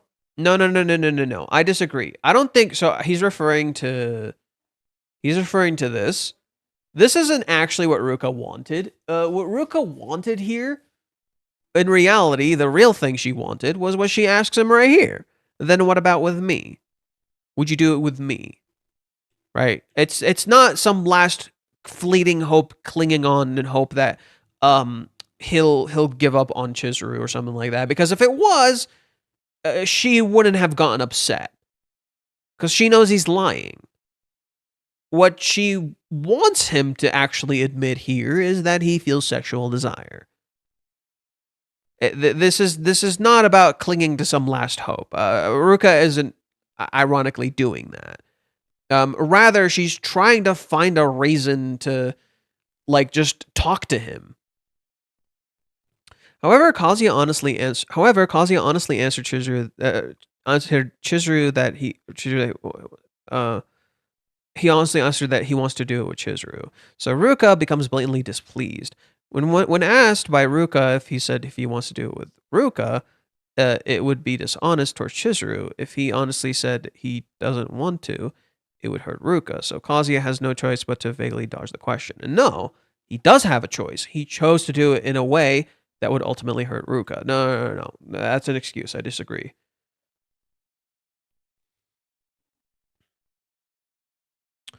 Here, Kazuya's words, love and feelings aren't simple things, are the same as when he was questioned by Chizuru in Joypolis and couldn't answer. Huh. Love and feelings aren't simple things. He uses similar words as Chizuru when she asked him about love? Okay.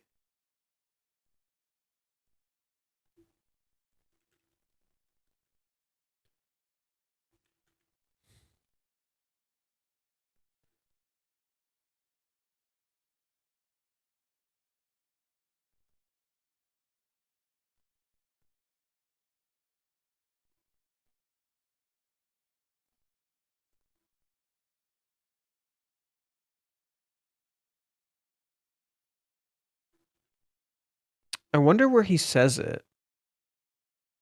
Love is the ultimate question. She asking me what love really is. How should I know? Is there a love scholar who can answer that question? The question is too philosophical for me to know anything. I think this is maybe where he says it right here. I think this is maybe where he says it right here, where it's like, love and yeah, love and feelings aren't simple things. Towards Chizuru, it was self-defense, and towards Ruka, he thought I might hurt her, so the reason to first. No. Both are self-defense. You think because earlier Kazuya said I might hurt her. In reality, it starts as, with Ruka, it starts as I might hurt her. But that's disguising the fact that this is all self-defense. So let's clear that up really quick. What Kazuya is doing here, from the start, is self-defense being disguised as I don't want to hurt her. That's what this is. This is all self-defense being disguised as I don't want to hurt her because it is a coping mechanism. It is how Kazuya is coping with this. And just as when Ruka asked this question, the real question she wanted to ask was, what about me?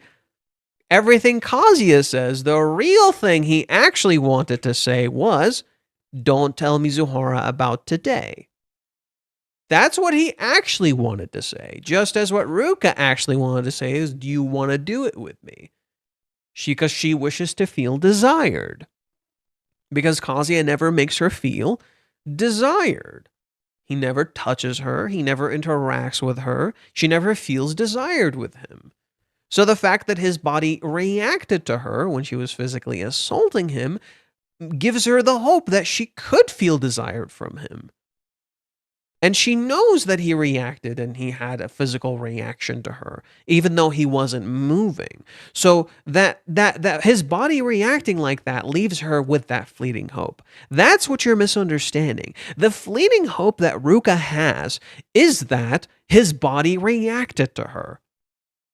That he felt something towards her when he nut his pants.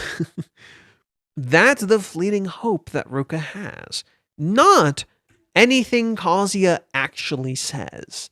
Because everything Kazuya says is a lie. Everything he tells her is not real. That's the fleeting hope she clings on to. That's what she wants him to admit. You felt something. Fucking admit it. You felt something. You reacted to something. But you don't want to say it because you're afraid that if you say it, you don't love Chizuru enough. Right? That's why she wants him to say it. And that's why she says that here, right? Look at Ruka here. I really like this. I don't know. I hope you guys can see it. If you can't, I got to move myself. Okay, move myself up here. Whoop, whoop, whoop, whoop. Ruka down here. I love the look Ruka has over here. It's so childish the way she says it. Well, then maybe you don't love her as much as you think you do. Look at how she's talking. Look at how she's sitting. I've heard about it. I know that sounds crude. After guys finish their business, they don't feel these kind of urges anymore. Right? She says it in such a blatant way that it feels kid-like. Because she is a kid. And she's like, well, then, and Kazuya says, still, how do you expect me to respond to that right now? Well, I guess you don't love her as much as you think you do. It's very in your face and very childlike on purpose because it is. That's not what she's actually asking. What she's asking is to understand the truth that she saw, that he refuses to address. She saw a truth. She saw a physical reaction from his body, and he refuses to address that. He refuses to actually admit what he felt. And she's just like, well, I guess because you don't feel anything, well, then you're a fucking liar. You're a liar, pants on fire. So he says that, and it makes her mad. Because that's not what she actually asked. And so you think, well, stupid. Why'd you fucking ask that if that's not what you wanted to ask? Because she's a kid. She's a stupid fucking kid. Yeah, so no, it was both. is both self-defense, and they both similarly take an ambiguous stance. Let's continue. Ruka was told by Kazuya that the heart and body are different, so she realizes that Kazuya's heart is not with her, and her anger intensifies from mu to mumu. If Kazuya's heart is not with her, then trying to direct Kazuya's body towards her will only make her more stubborn in response. Kazuya's kindness and ambiguity have ended up widening Ruka's wound. Ruka's told that Kazuya's heart and body are different. Yeah, he lied, and she's like, okay, fine. If you're gonna lie like that, then fuck you. Fine, I'll pull your body closer, because at least that's reacting to me. So she realized that Kazuya's heart is not with her. Well, no, she doesn't realize. She already knows. He said he already said as much.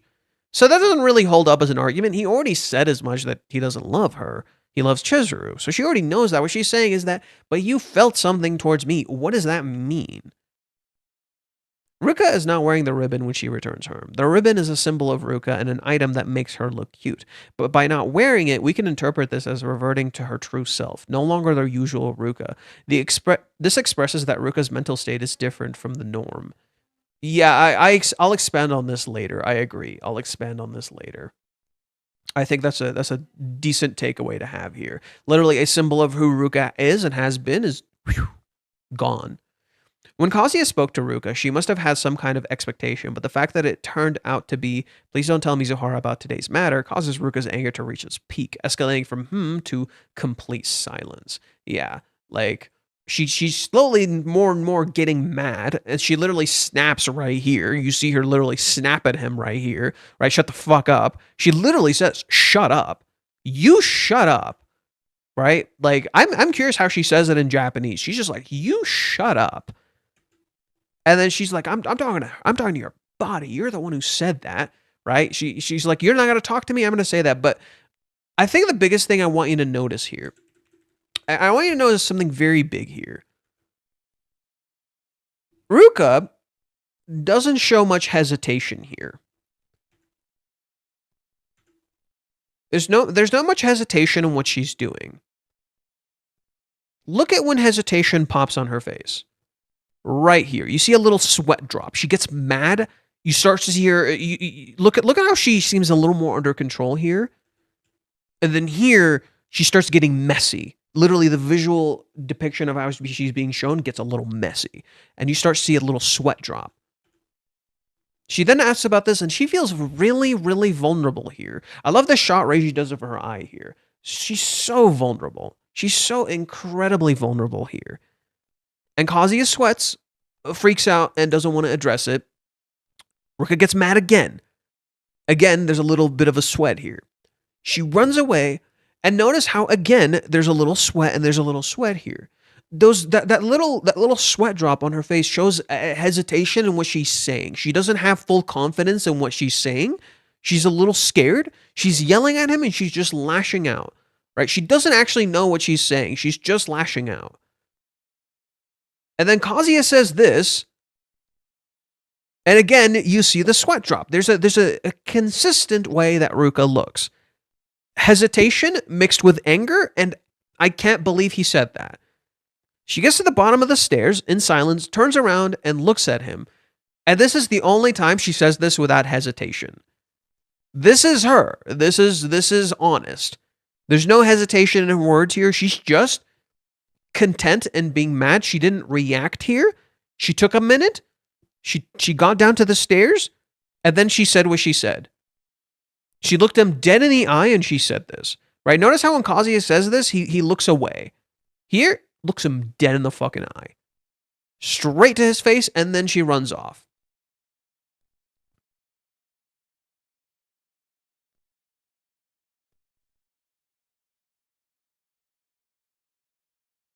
Because in addition to it would be trouble if Chizuru found out, you can see through Kazuya's true feelings of, I want to hide what happened with Ruka. What happened with Ruka was an accident due to an incident, and Kazuya wants to pretend this time never happened, meaning he treats Ruka as a dark history, right? And imagine being treated like that. It must make you feel like shit.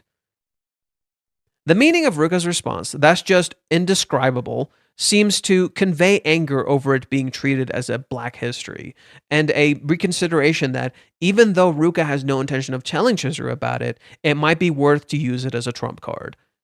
So that's why I think that's kind of why I think they interpret it as I can't promise anything. I think that's why they interpret it like that. Because that's how Mute reads it. That's not how it's written, but that's how Mute reads it. So in a sense, I can't promise anything kind of works as a descriptor.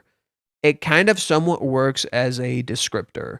And I think that's a very effective way of phrasing it. I can't promise anything in that sense. But there's a little more nuance to it that she's like annoyed and doesn't know how to feel. It's like, I can't believe you just said that. Like, the fuck? But you know, before I said I wouldn't say anything, this time I just might, you know, because you're acting like this. And I think few people address the fact that like Ruka is so frustrated she wants to walk out of the house. Nobody seems to really point that out, that Ruka is so frustrated she wants to walk out of the house. Because he's literally not fucking talking to her. Right? She like listen to how she reacts when he says what he says here. Right? He tells her some bullshit. She knows it's bullshit. She says, "Well, I'm going home now. My mom sent me a text." Huh? The fuck? It just happened. It's like, bye. Just like literally opens the door and walks out. She's pissed off because she can't talk to him. She can't fucking reason with him. And the only thing she knows is the thing she said before, so she doubles down on it. She's like, okay, you didn't tell me any good reason why everything I said before is unacceptable.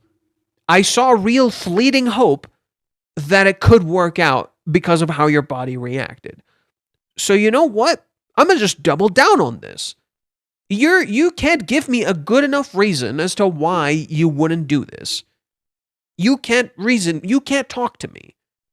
Ruka appears like she's unreasonable. She's not.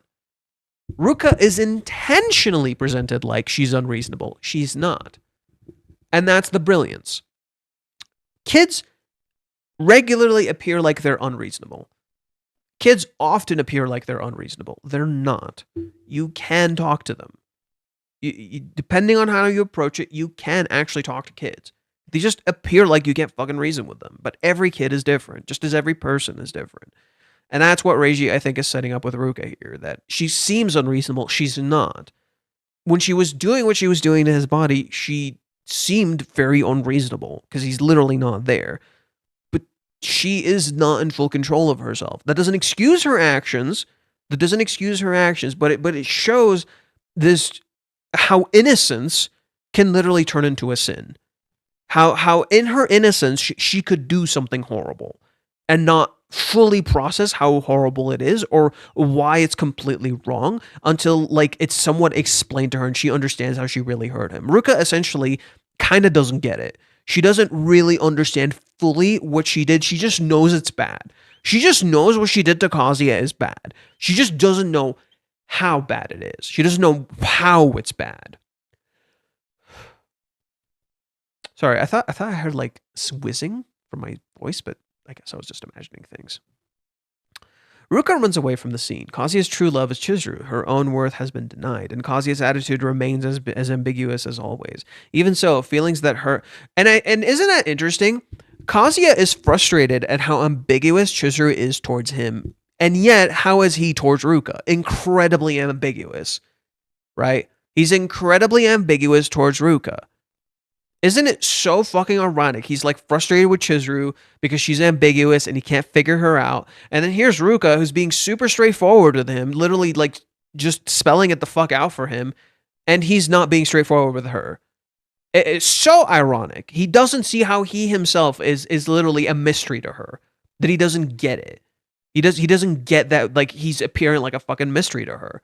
Because Kazuya is a mystery. He is confusing. To us, he's not because we hear his thoughts. But to her, it is confusing. Especially since she's younger. She doesn't fucking get it. She doesn't know. She's like, why the fuck is he acting like that? Even so, feelings that Even so, feeling that her love for Kazuya would only cause more pain if she stayed here any longer, and perhaps in a manga sense, it was also a temporary conclusion to the Ruka arc. It is a temporary conclusion. I think it's more of a necessary conclusion to the arc because there was never going to. The reason this conclusion even happened was simply because there was never going to be a resolution. We got a resolution because there was no resolution. That's what this scene is. It's not a manga thing. It's literally like, have you ever had a fight with someone and you can't fucking talk to them? So you just gotta remove yourself from the situation. That's what Ruka did. She tried to talk to him. He wouldn't talk to her, so she just removed herself. It's not a manga sense. It's literally a character thing. It's literally a character trying to talk to someone and they won't fucking talk to them. So she leaves. Sorry, I'm just grabbing myself. Whoop, whoop, whoop, whoop, whoop. Let's see. Alrighty. Kazuya's problem is that he lacks courage for anything in his life. Tell me you've never read the manga without telling me you've never read the fucking manga. And if you did, I'm very disappointed in you. Kazuya's entire fucking story is literally him doing shit that other people can't do. What you're misinterpreting as a lack of courage is in fact something completely different. It's Kazuya not having faith in himself and not knowing who he is. So when the problem is about him, he can't actually do it. That's what self-confidence is. Self-confidence is knowing who you are. Courage is often misinterpreted. You have to be afraid to have courage, yes. But this is a little different from courage, right? This is a little different from courage. This is not about courage. Stop. Marcelo, I'm seeing a pattern with you. You keep simplifying the problems to things you can label. So, for example, introducing law, introducing a lack of courage, introducing, one character appearing or looking a certain way. I'm seeing that become a repeating motif with you. These labels don't work. This is a story that fundamentally deconstructs and criticizes labels. So when you're labeling it this way, you're actually shooting yourself in the foot because you're misunderstanding something. This is not about courage. You're misinterpreting. This is not about courage. This is about feeling safe, understood, and seen. Because Kazuya has had balls load of courage throughout the manga. This is not about courage. He's had a fuckload of courage all throughout the manga. Even during the date, he had a lot of courage. This is not about courage. This is about trauma and feeling safe, seen, and understood. What will Ruka do now? Regarding whether she'll tell Chizuru about the incident, this will be a topic for a bit later. And next time, I think it'll be a step back from the development and lines the heavy atmosphere so far. I actually think if it doesn't start next chapter, it'll happen the chapter after that. If it does not start next chapter, it will happen in the chapter after that. She's going to run into Chizuru. If she runs into Chizuru, either next chapter or the chapter after that, perfect cliffhanger. Or end it after she talks to Chizuru. If 408, Ruka talks to Chizuru, and it ends on like a crazy cliffhanger, perfect. As if a completely different person. Whether it's Kazuya reminiscing in his room and saying Ruka-chan was a completely different person, or when Kazuya meets Yamori-san to consult with her, and Yamori-san looks at Kazuya's hairstyle and says, "You look like a completely different person." I predict it's one of those two. I think it's everyone. I think everybody feels like a completely different person, and that's the point. What's this?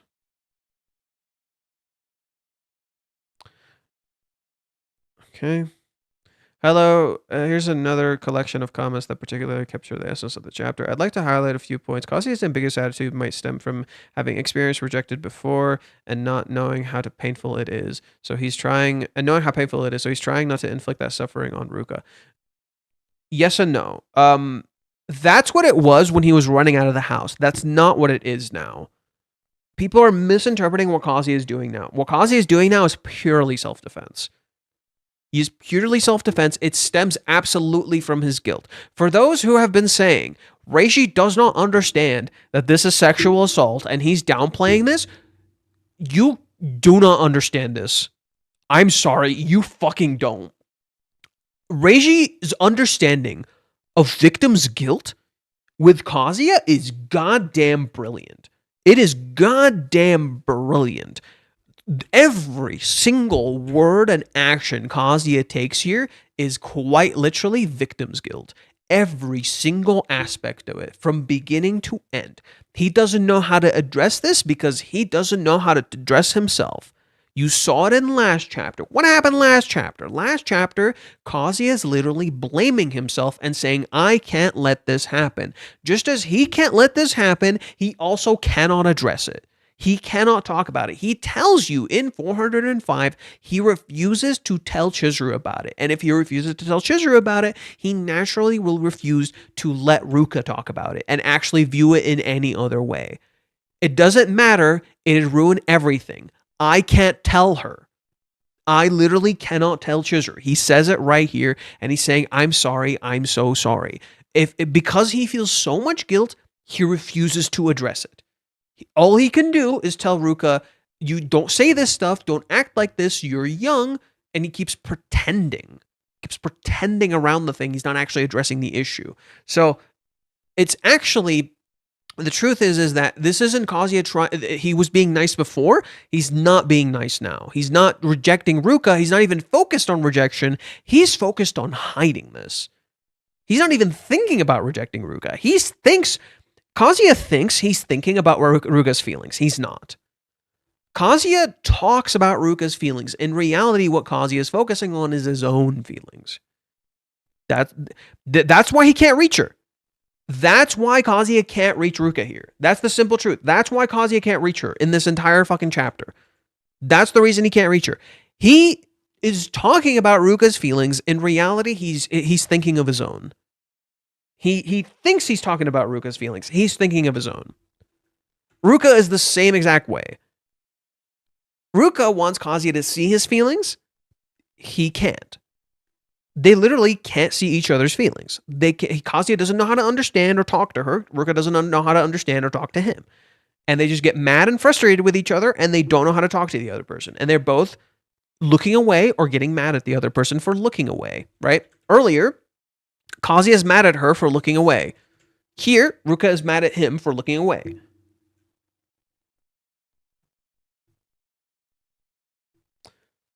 Let's see. However, as you mentioned, he doesn't realize it's actually hurting her even more deeply. In this situation, I think Ruka might confront Chizuru, tell her what happened to Kazuya's room, but given her history of lying twice before, Chizuru probably won't take it seriously and will likely assume it's another lie. I don't think she'll assume she's another... See, this is what I think will happen. Chizuru, when it happens, if it happens, depending on how it happens, Chizuru will have faith in Kazuya. Like, absolute fucking faith in him. And it's not her assuming it's a lie, nor is she going to treat Ruka like she's lying. She's just going to tell her, I have faith in him. I believe he didn't actually do anything. And I think that's going to be a big conflict for Ruka. Not to prove to Chizuru anything, but for Ruka to kind of understand what she wants. I think through Chizuru, Ruka will slowly start to understand what she actually wants. Because that's what's going on with Ruka. She doesn't know what she wants. She is just sure and thinking she knows what she wants. She just thinks she knows what she wants. She doesn't actually know what the fuck she wants. And I think through talking to Chizuru, through getting some sort of understanding through Chizuru, she may start to realize what she actually wants. I also want to highlight the similarities between the chapter and 383, which is the friends with Chizuru and blah, blah, blah. The former, I understand it was necessary for Kazuya to move past her and find someone more suited to him. The attitude Kazuya took with Ruka here. Yeah. The latter prioritizes her own happiness over Kazuya's. She's not prioritizing her own happiness over Kazuya. It looks like she is. It looks like Ruka is prioritizing her own happiness over Kazuya. She's not. It's framed that way on purpose. And you're being misled into thinking that's actually what's going on.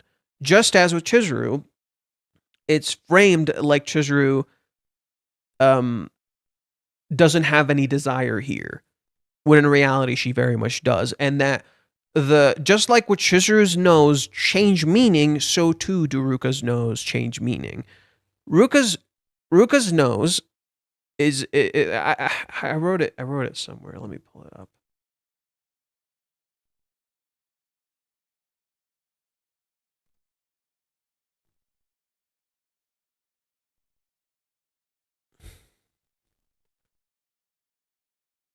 What the hell? Why can't I search my own account? You used to be able to. The fuck?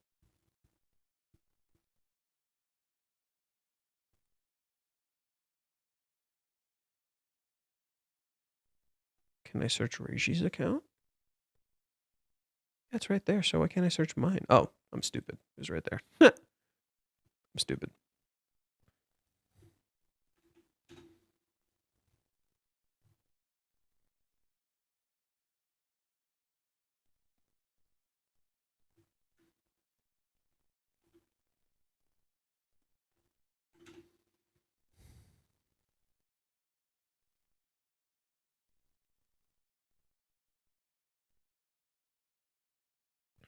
Okay, I wrote it right here. Chizuru's dame, Ruka's yada. Chizuru is more of a don't, while Ruka is more of a no way. Ruka refuses to give up on Kazuya in her own selfish way. Chizuru refuses to give up on him in her own selfless way, not wanting him to sacrifice himself more for her. Okay, that's how I interpret it. So let's see here. The former understands that blah, blah, blah, blah, blah, attempting to avoid the end of a relationship by further strengthening her codependency on him. Yeah, I think few people seem to realize that, like, what Kazuya and Ruka have is actually not codependency. What Minnie and Kazuya have is codependency. I really think Ruka thinks she's like she needs Kazuya. She doesn't. Minnie is actually straight up codependent on Kazuya, and so is Kazuya codependent on Minnie. Like straight up. Like he literally can't fucking do anything without her. Ruka is not codependent on Kazuya. I actually think Ruka and Kazuya's relationship is intentionally framed as if it's codependent. It's not. It's toxic. It's a toxic loop that they're both frustrated by. And rather it's more of like an addiction rather than codependent. I think codependency and addiction is a little bit different. They could be similar, but I think they're a little different. Translate this, I guess. To be clear, both are at fault. That much is true. But what I simply cannot fathom is that even after this second place is fine remark, there are still fans solely targeting Kazuya. Personally, I think this is something you absolutely must never say to someone you genuinely like. She's a kid. She doesn't know what that means. She says she's serious. I don't think she actually knows what that means. I pretty much agree that the analysis myself. I'm convinced that the incident may be the trigger, and I have a feeling that the time will come when Chizuru finds out. This could very well be the endpoint for the Ruka situation. Until then, though, it still seems like it'll drag on for quite a while. Alrighty then. Alrighty then. What did this person say? I mostly agree with your analysis. Oh my god. Ruka has left for now, but when she meets Chizuru in the future, it will seem like she'll bring up the incident. But also consider the possibility of Kazuya telling Chizuru himself, though I don't think that's going to happen, right? Yeah, Kazuya would not tell Chizuru. If Chizuru finds out about this incident, what kind of scenes do you think will unfold? I actually think Chizuru will talk to him and try to be very understanding. Like, I think Chizuru will try her best not to just react and rather figure out what's happening. I think few people seem to realize that. Chizuru is not a character that wants to just react. She wants to figure it out. I don't think there's any chance Kazuya would tell Chizuru. Agree. Ruka might want to say something, but probably won't be able to. Maybe she'll hint at it. Maybe she'll hint at something. She'll be like, talk to him. Something happened. You should talk to him. Something like that. Because Ruka respects Chizuru's feelings. You might say, what about the empty rubber bag incident? But that was a lie, so she wouldn't say that this time is different. I think Ruka knows she wants to talk to someone, and I think Chizuru is like the perfect person to talk to. And through Chizuru and Ruka talking, they can both come to some sort of understanding. Chizuru can start having a better understanding of her feelings for Kazuya, start to understand love a little bit better. Ruka can start to understand what she actually wants. This is very important because Chizuru knows what she wants. She doesn't understand her love. Quite literally the opposite of Ruka, who seemingly understands her love, but does not know what she wants. She just thinks she does. This is very, very important, and it's the reason why Kazuya and Chizuru couldn't figure shit out. Kazuya doesn't know what the fuck he wants. He does understand his love. He thinks he knows what he wants. He doesn't actually know what the fuck he wants. Case in point, he doesn't know what kind of job he wants. He doesn't know what kind of future he wants. He doesn't know what he's going to do after he gets with Chizuru. He hasn't literally planned fucking anything. He doesn't even know, like, what the fuck he wants to do with his future. Kazuya literally doesn't know what the fuck he wants. So this is a huge factor as to why Ruka and Kazuya could not communicate. And this ties directly into the nursery arc, where in the nursery arc, Chizuru felt Kazuya's mom told Chizuru that maybe what kids really need is someone who can understand and listen to them. And Kazuya is seemingly good at that with the kids.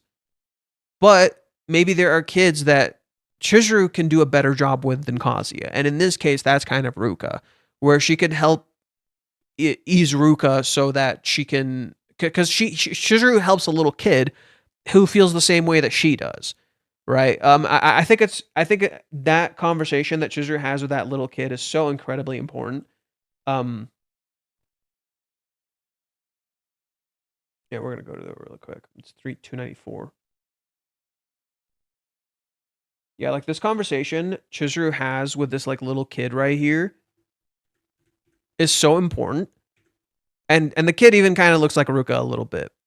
Right, so the kid asks her, what's an adult? Right? Chizuru has to think about it very carefully. I can't just answer anything. I have to be careful about how I answer this. An adult is someone who can take responsibility for themselves, I guess. What's that mean? It's someone who can keep their promises. Huh.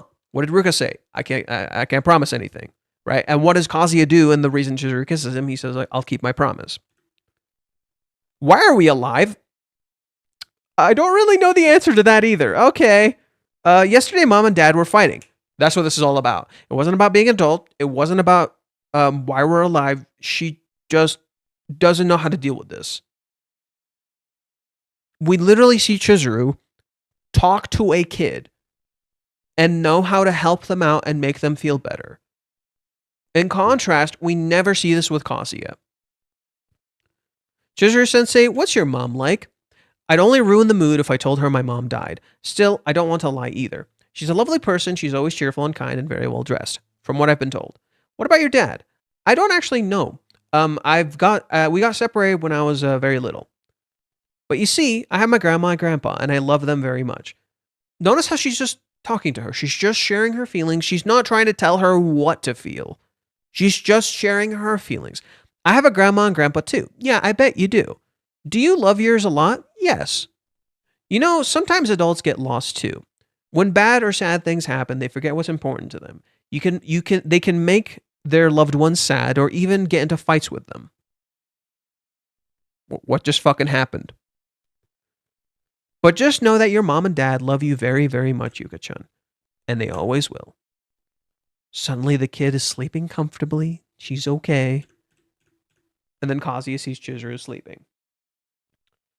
Now, let's go to chapter 296, which is the chapter that the bottle thing was like referenced with Minnie. You could mistake him for one of the children, huh? Shocking, isn't it? He's normally so lazy, but he's like a different person when it comes to playing with children. He's like a different person. Hey, it's that teaser for next time. It's the thing that was relevant this entire time. Being a different person. Huh. Chizuru-san, do you like children? Yes.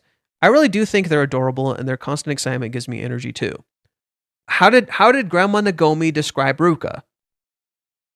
She said, I enjoy your presence, and your presence gives me excitement, and it gives me energy. But sometimes I don't feel like I'm very good with them. I find myself overthinking things. And yet, who's arguably a little better than Kazuya here with the kids? Chizuru. She's arguably better than him because she actually talked to them. Whereas Kazuya is just able to recognize what they're feeling and work off of that. Those feelings come with being an adult. We often overlook how perceptive children can be. Isn't Ruka being really fucking perceptive right now? But at times, their innocence makes it feel like they can see right through us. Yeah. When we try our hardest to look after them, we have to be very careful about what to say. On the other hand, they still need to learn before they are ready to live on their own. We see ourselves in them and wonder if we're really doing a good job as adults. Children are the little reflections of us. But seeing Kazuya like this makes me think, maybe what children need isn't the guidance of an adult, but an adult who can relate to them instead. What is Kazuya fundamentally failing to do? He's trying to guide her. He can't. He just needs to relate to her. He just needs to relate to her. He can just be himself and play with them as openly and as so much enthusiasm. Having someone like him around is a great reassurance to the children. Chizuru sees that little girl laughing. You just need someone who can relate to you.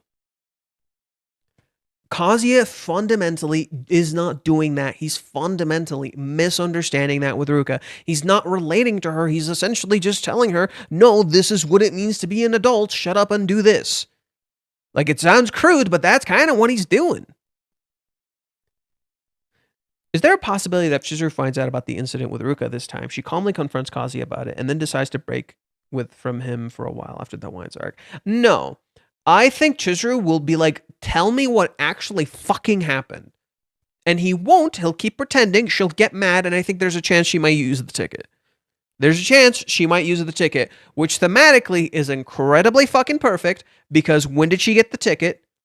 On her birthday. When do you use the ticket? During Kazuya's birthday, which is, it's a little bit after Kazuya's birthday at this point, but it's still around his birthday.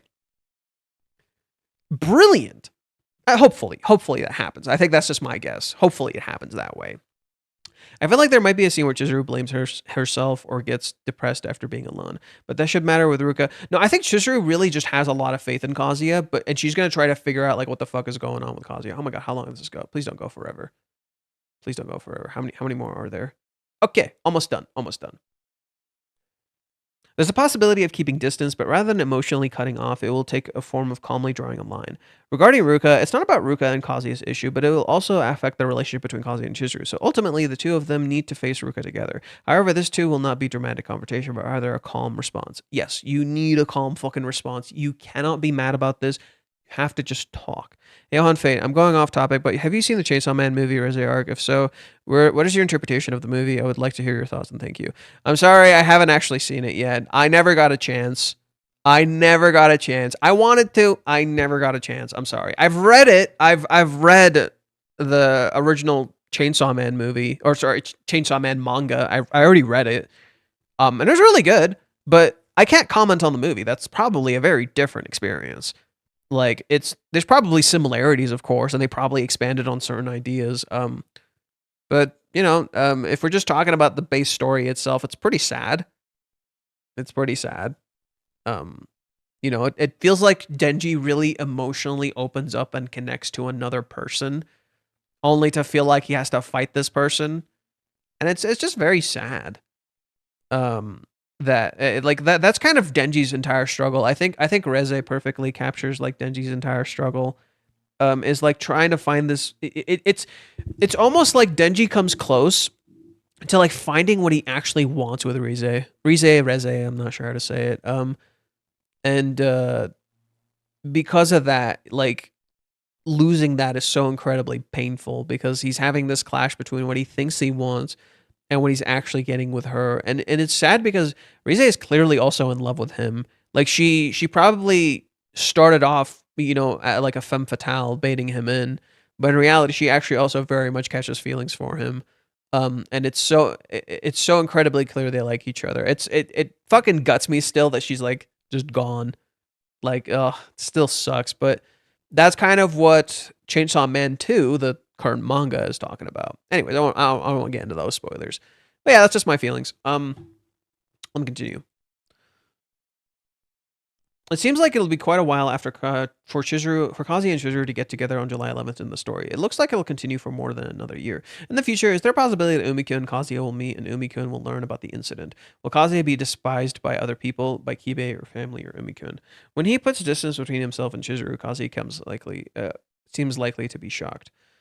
I think that's why he needs someone who understands and can help him understand what he just went through. I don't think Kazuya really gets what he just went through, and so naturally doesn't know how to communicate it. And that's where Kazuya essentially needs the guidance of an adult to understand what he just experienced. Whereas what Ruka needed was an adult who could relate to her. They're essentially in different places, and they cannot help each other. Ruka can't help Kazuya verbalize what he's feeling, and Kazuya can't help Ruka understand what she's feeling because he can't relate to her. And that's he can, but he doesn't want to let himself relate to her. So that's kind of the big conflict. Isn't it close to zero chance that Umi-kun would know? Though I'm not saying it's impossible. Ruka and Umi have no connection anyway. Kazuya probably won't be despised, as for who would tell someone like Kibe or family, that's questionable. And if you expand the story too much, it becomes hard to wrap up. If Chizuru keeps her distance, it'd be more shocking than creating a dramatic scene, right? I think Kazuya will probably tell Minnie, or at least try to talk to Minnie. It makes a lot of sense, and I think Minnie won't help. I think this will be the real first time where Minnie doesn't feel like she actually helped Kazuya. That's how I feel. Okay, so we're gonna go to my thing for now. Let's go to Reddit. So I tried to find the serious discussions and I couldn't find it. Like, am I crazy or is it not there? Yeah, this is just normal discussions. We already read those. Where's the serious discussion?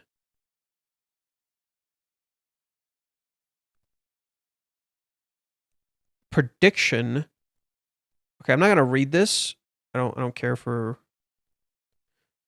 No, damn it. No, I don't care for the. Damn it. Okay. Go back. Leave. Yeah. Okay, so I guess I'll search it. Serious discussion. 406.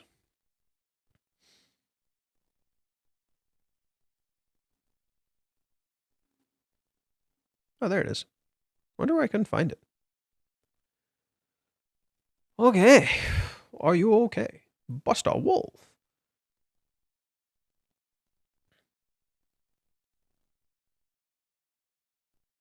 Kazuya's mind, Chizuru is a beautiful flower he longs to touch, but he denies himself and the right to so as not to see her petals fall. Blah, blah, blah, blah. Feeling desire for her does not mean he wants to happen right here, right now, and like this. Again, and Ruka doesn't recognize that. Like, she doesn't understand that him feeling desire right now is not the same as him wanting to happen right now, right here. Even if you want to get intimate with someone, and during that person starts acting rough or performing a fetish, that is not good or what you wanted. Yeah, and Kazuya isn't really processing or understanding what he just experienced.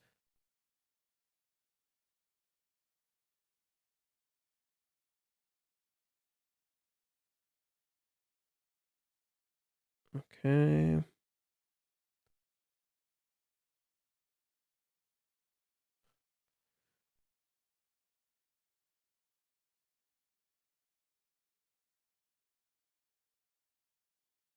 Okay. Oh, shit, I'm getting tired. I'm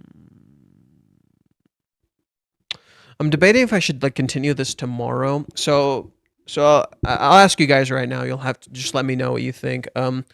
Should tomorrow I have a shift that's like early in the morning and then I'm off, and then I could continue tomorrow, and then I'm off Sunday and Monday because they changed my schedule a little bit. So Sunday, Monday we could do other things. I could continue tomorrow. The reason I'm asking is because I feel a little tired. I do want to talk some more, but I'm starting to feel a little tired. I don't feel like I can give my full energy here. And I've also please, the reason I say this is because like, okay, I want to read through the Reddit thing. I also have my thread that I have two different threads that I wrote. I wrote two different fucking threads, and I'm feeling a little tired. So I'm gonna make it right here. Let's engage with the audience. I'm gonna start a poll. Continue tomorrow or continue now?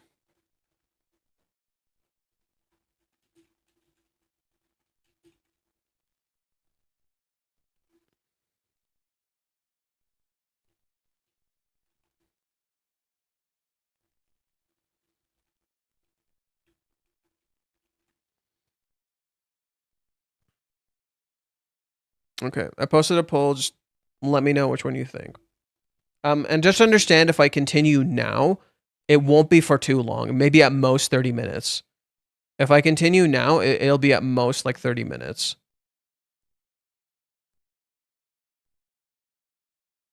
So like, I'm not gonna stay a while. I'm gonna stay for only like 30 minutes if it's now. Just to clarify. Hello, cat. Where's a good? Where's a poo? No. Tomorrow, Sunday.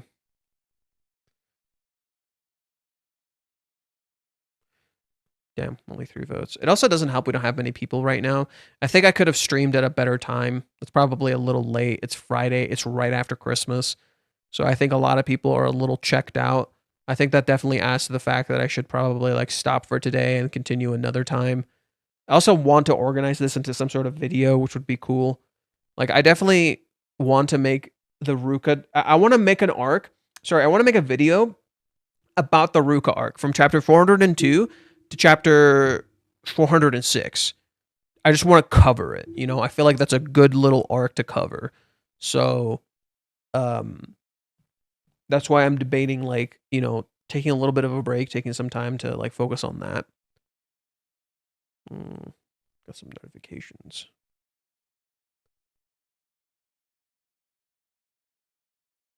Oh my! I saw the funniest shit.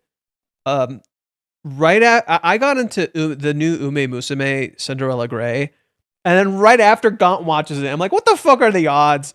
What the fuck are the odds that Gaunt watches it too? That's so funny. Like, and right when I started it really late too. Like, I started it only like just recently, like I think about a month ago. I started it, maybe like a few weeks ago, and then suddenly Gaunt fucking makes a video about it. I'm like, that's some bullshit. That's some bullshit. In other news, they added this stupid edit image thing on Twitter, and I get look. This is gonna be my quick thoughts on the AI edit image thing on Twitter. Just my quick immediate thoughts. Look, you could try leaving Twitter. Every other fucking site has this kind of bullshit. I'm sorry. Every other site, Instagram, Blue Sky, fucking whatever, they all have this kind of bullshit. So if you have an audience here, just focus on that. Don't engage with the AI garbage. It's gonna be there. You don't have to engage with it, but don't like try to remove yourself or anything. You can try having like these other accounts, but if you already have a system that works for you in this place, just try to expand in other places. That's if you're, you know, if you're an artist or if you're using this. I don't know if any of you are here artists or anything like that. But yeah, that's just kind of how I feel. Like, I feel like don't bother getting off of Twitter. Like, if you're using it and you have an audience and you have like people who like read you, like that's why I'm not getting off. Because I'm like, yeah, of course, I know they do. Of course. But like literally you could use AI anywhere already. And Twitter introducing this stupid bullshit. I can't wait for the AI bubble to pop. It's getting out of hand. man, I don't even know how this thing is gonna pop. Like at worst, everybody's just gonna get hurt. Because you say you can't wait for it to pop, but like, what does that mean? Like, what the fuck is gonna happen when it pops? Like, what does that mean? Especially considering there are people using it. It's just the reason it's gonna like. Do you know the reason why people say it's gonna pop? It's because they're not making money. They're literally not making money. People are using it, but they're not making money. They've made like $-. I think they're in the fucking like way in the negatives.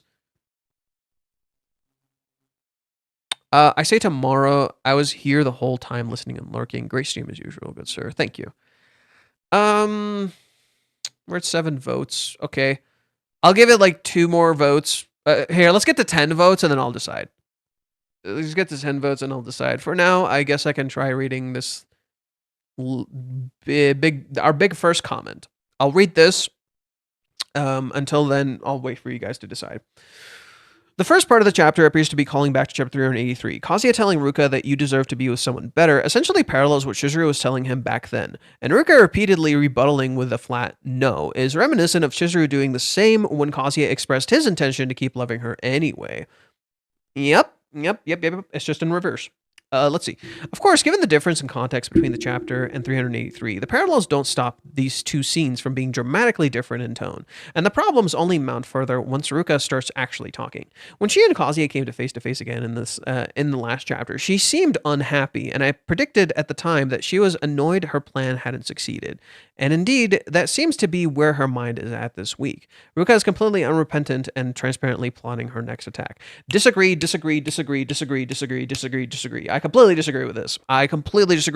This is what you're meant to think. And considering Reiji has been doing that a lot, where you're meant to think this way, I disagree extra duper hard, right? I disagree extra duper fucking hard, right?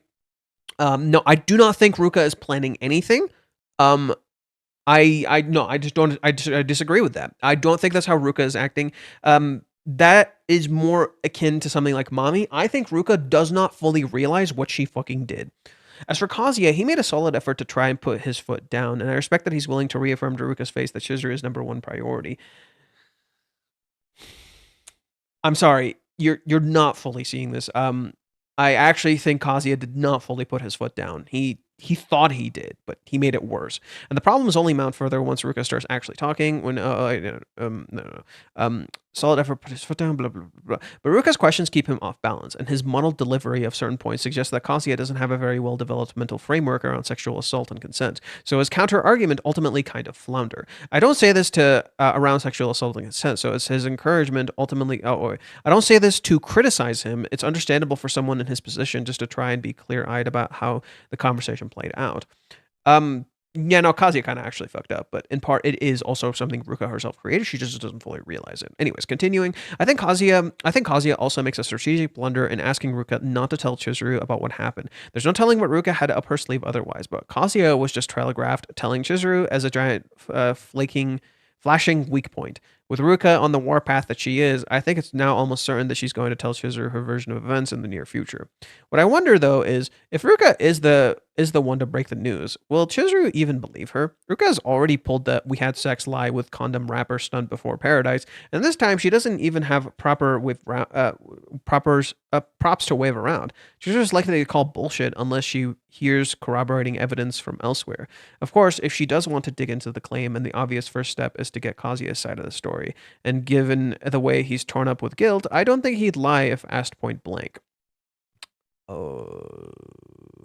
In the long run, I think Chizuru is going to be understanding of Kazuya's position as a victim here, but I'm less confident in what her immediate knee-jerk reaction will be. Overall, my gut tells me that things are going to get worse for our protagonists before they get better. But I also know that Reiji gives us our biggest payoff after our most brutal gauntlet, and all we can do now is buckle up and believe. Separately, I was also musing on what Mami's role in this story is likely to be at this point. My previous conception, and Kazuya was going to face a gauntlet of all the relationships he's left unresolved, seems less likely. I never thought that was the case. I'm glad I never look, my initial guess was that when we were so I'm going to teach you guys something about me. Today. My first immediate reaction when we read the chapters, when we're first immediately analyzing the reaction, is wrong. Every single fucking time. For a very, very, very simple reason. That's what he wants you to think. And the moment I dig deeper into it, suddenly it's something completely different. The moment I dig deeper into it, I'm like, wait, I'm seeing the cracks. The mask is a cracking. I am seeing the cracks. I see what this man is doing. He is a fucking with us. I love him. And that's exactly how I felt about every single fucking chapter since we saw the rejection. Literally, even before the rejection. Literally, do you guys remember 379? I will always gloat about this. 379, I was warning people. I was straight up fucking warning people. I'm like, bro, this is not going to end how you think it's going to end. I was already literally reading a rejection. I vividly recall it. Like, it's literally Chizuru preparing to reject herself. Like, I'm going to pull it up.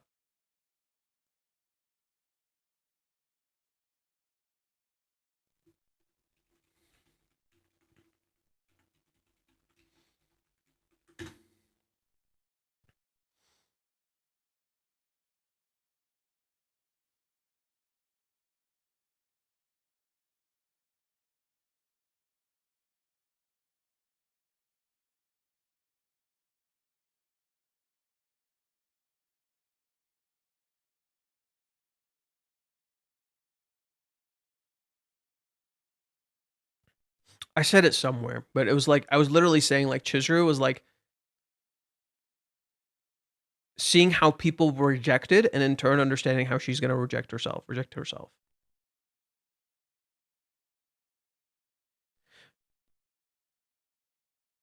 There it is.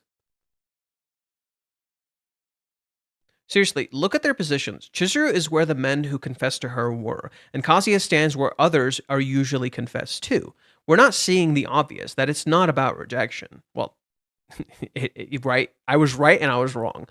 By preparing to be rejected and accepting the pain of that to get happiness.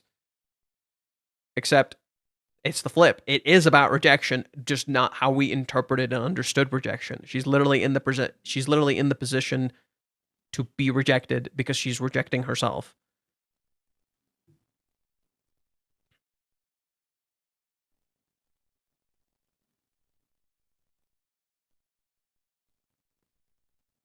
Wow. Anyways. Let's see. Ruka has become a dominant part of the current arc, rather than just one of the several side characters re-entering the story together. Instead, I've found myself digging in for parallels as usual, and have begun thinking about our current moment, possibly mirroring the Paradise arc and its handling of its antagonists.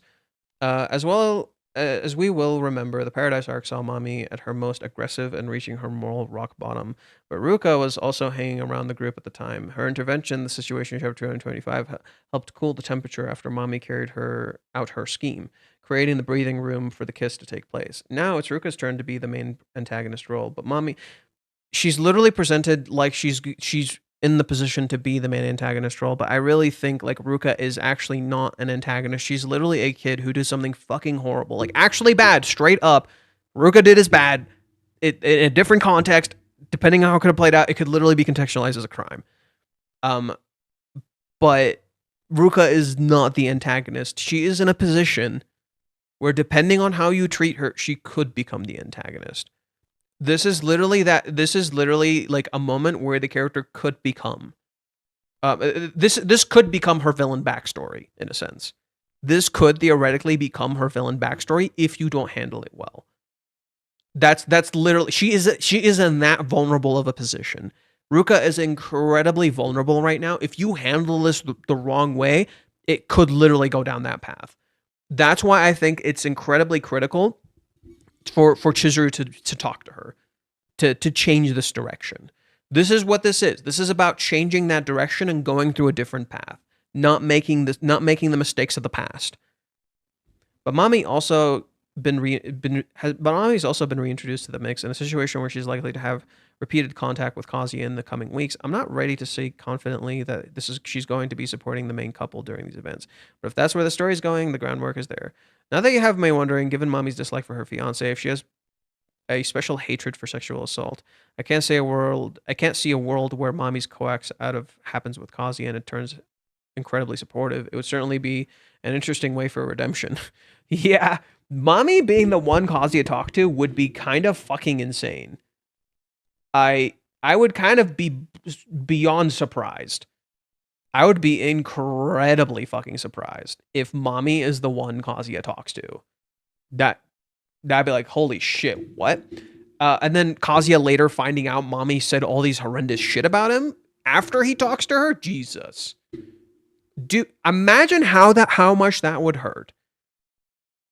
That's like next level pain.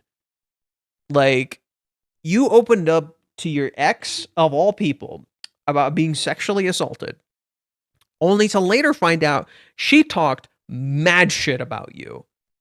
She said horrendous shit about you. She planned to get you to break up with your girlfriend. Jesus Christ. Like, if that happens, goddamn. But I don't know. I don't see mommy being the one Kazuya talks to, but it could happen. It's not completely out of the question. There's definitely like groundwork for it. The main one I'm seeing right now is mommy, and I think the big catharsis one that we could get, or it could go wrong depending on how it plays out, is Chizuru. I really hope Chizuru is the big catharsis one that we eventually get. But it feels like that might be just like a little bit away. We'll see. The condom lie is an interesting callback because Reiji likes repetition and repeating it now with the hand job when Kazuya asks. I say honestly that never happened. I repeat it with a different outcome. Reiji doesn't necessarily like repetition. He's like he doesn't repeat things. He makes it look like they're repeating. They're not. He gives you the illusion it's repeating. It's a spiral, not a loop. He literally, the story is literally fluctuating between a spiral and a loop on purpose. There are loops and cycles in certain things, and there are spirals in other things. The loops and cycles can theoretically also be a good thing, and the spiral could also be a bad thing and a good thing. Like, for example, a loop could be a negative because it doesn't stop ever.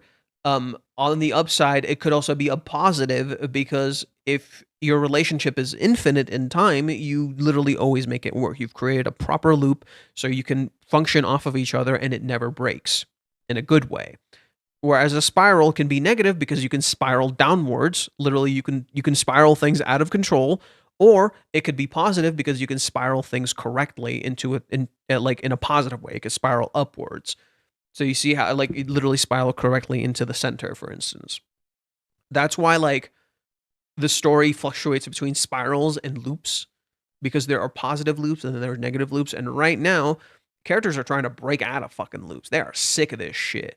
They're like, bro, I don't need them goddamn loops. I need something else. And that's literally Ruka. She's stuck in a loop and she wants to break fucking free.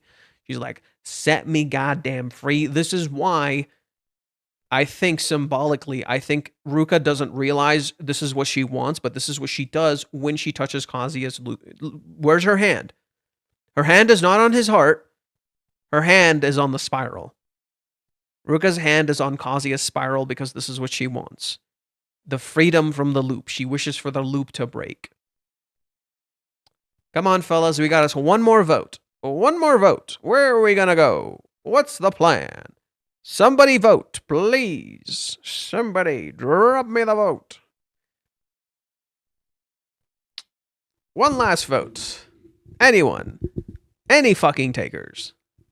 Please and thank you. If you don't vote, I'll just end the stream right here.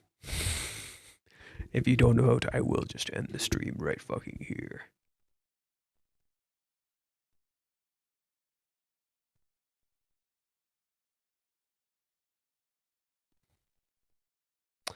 Damn it, why is it even? Fine. You get 9 more minutes with me. Or 8 minutes. We're going to stop at exactly 3 hours. That's how much you get time with me. You got like 8 more minutes, and then I'm out. I'll compromise with you. Okay, let's read the Glimmer. Okay, Kazuya pulling the cat eyes was a funny bit. Well, as expected, but not as hoped. Kazuya put the kid's gloves on, and the cycle continues. Not the adult gloves, the fucking kid's glove. Let's see. Kazuya says some of the right things here, but he doesn't say them in full. We have to make sure this doesn't happen again because this is over. We deserve to be with someone better. Who actually loves you. Instead of trying to explain away arousal as just having a mind of its own, just fucking say no. He needs to relate to her, and he fucking can't. As expected, he blames himself. He can't see the violation for what it is and couldn't draw a clear line. He knows that they didn't resolve anything and tries to before Ruka can leave. Ruka seems to be barely holding it together as she leaves. She says she's still determined, but the text bubbles being all wonky read like her voice is shaking. Oh, they are all wonky. You're right. I didn't notice that. The text bubbles are all wonky.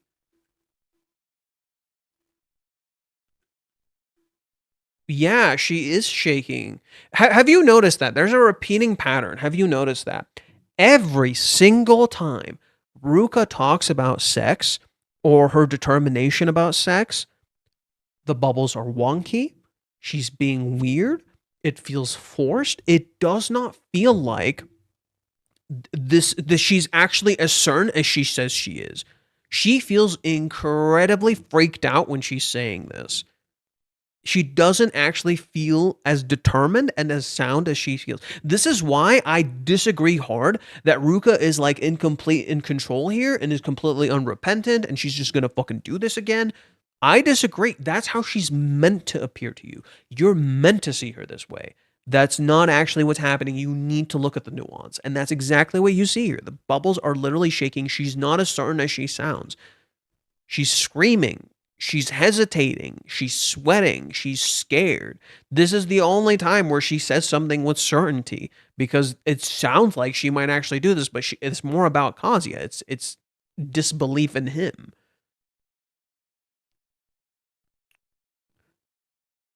Let's see.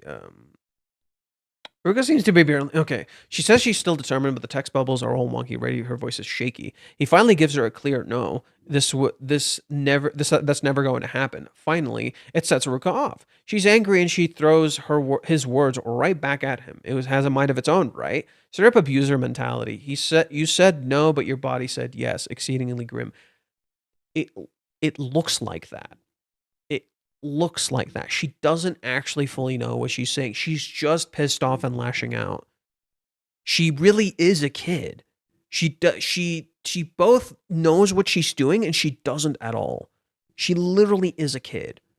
Reiji is writing this with such delicacy, with such immaculate delicacy for Ruka's character, and he knows how people are thinking and he's being very, very careful about how he's approaching this.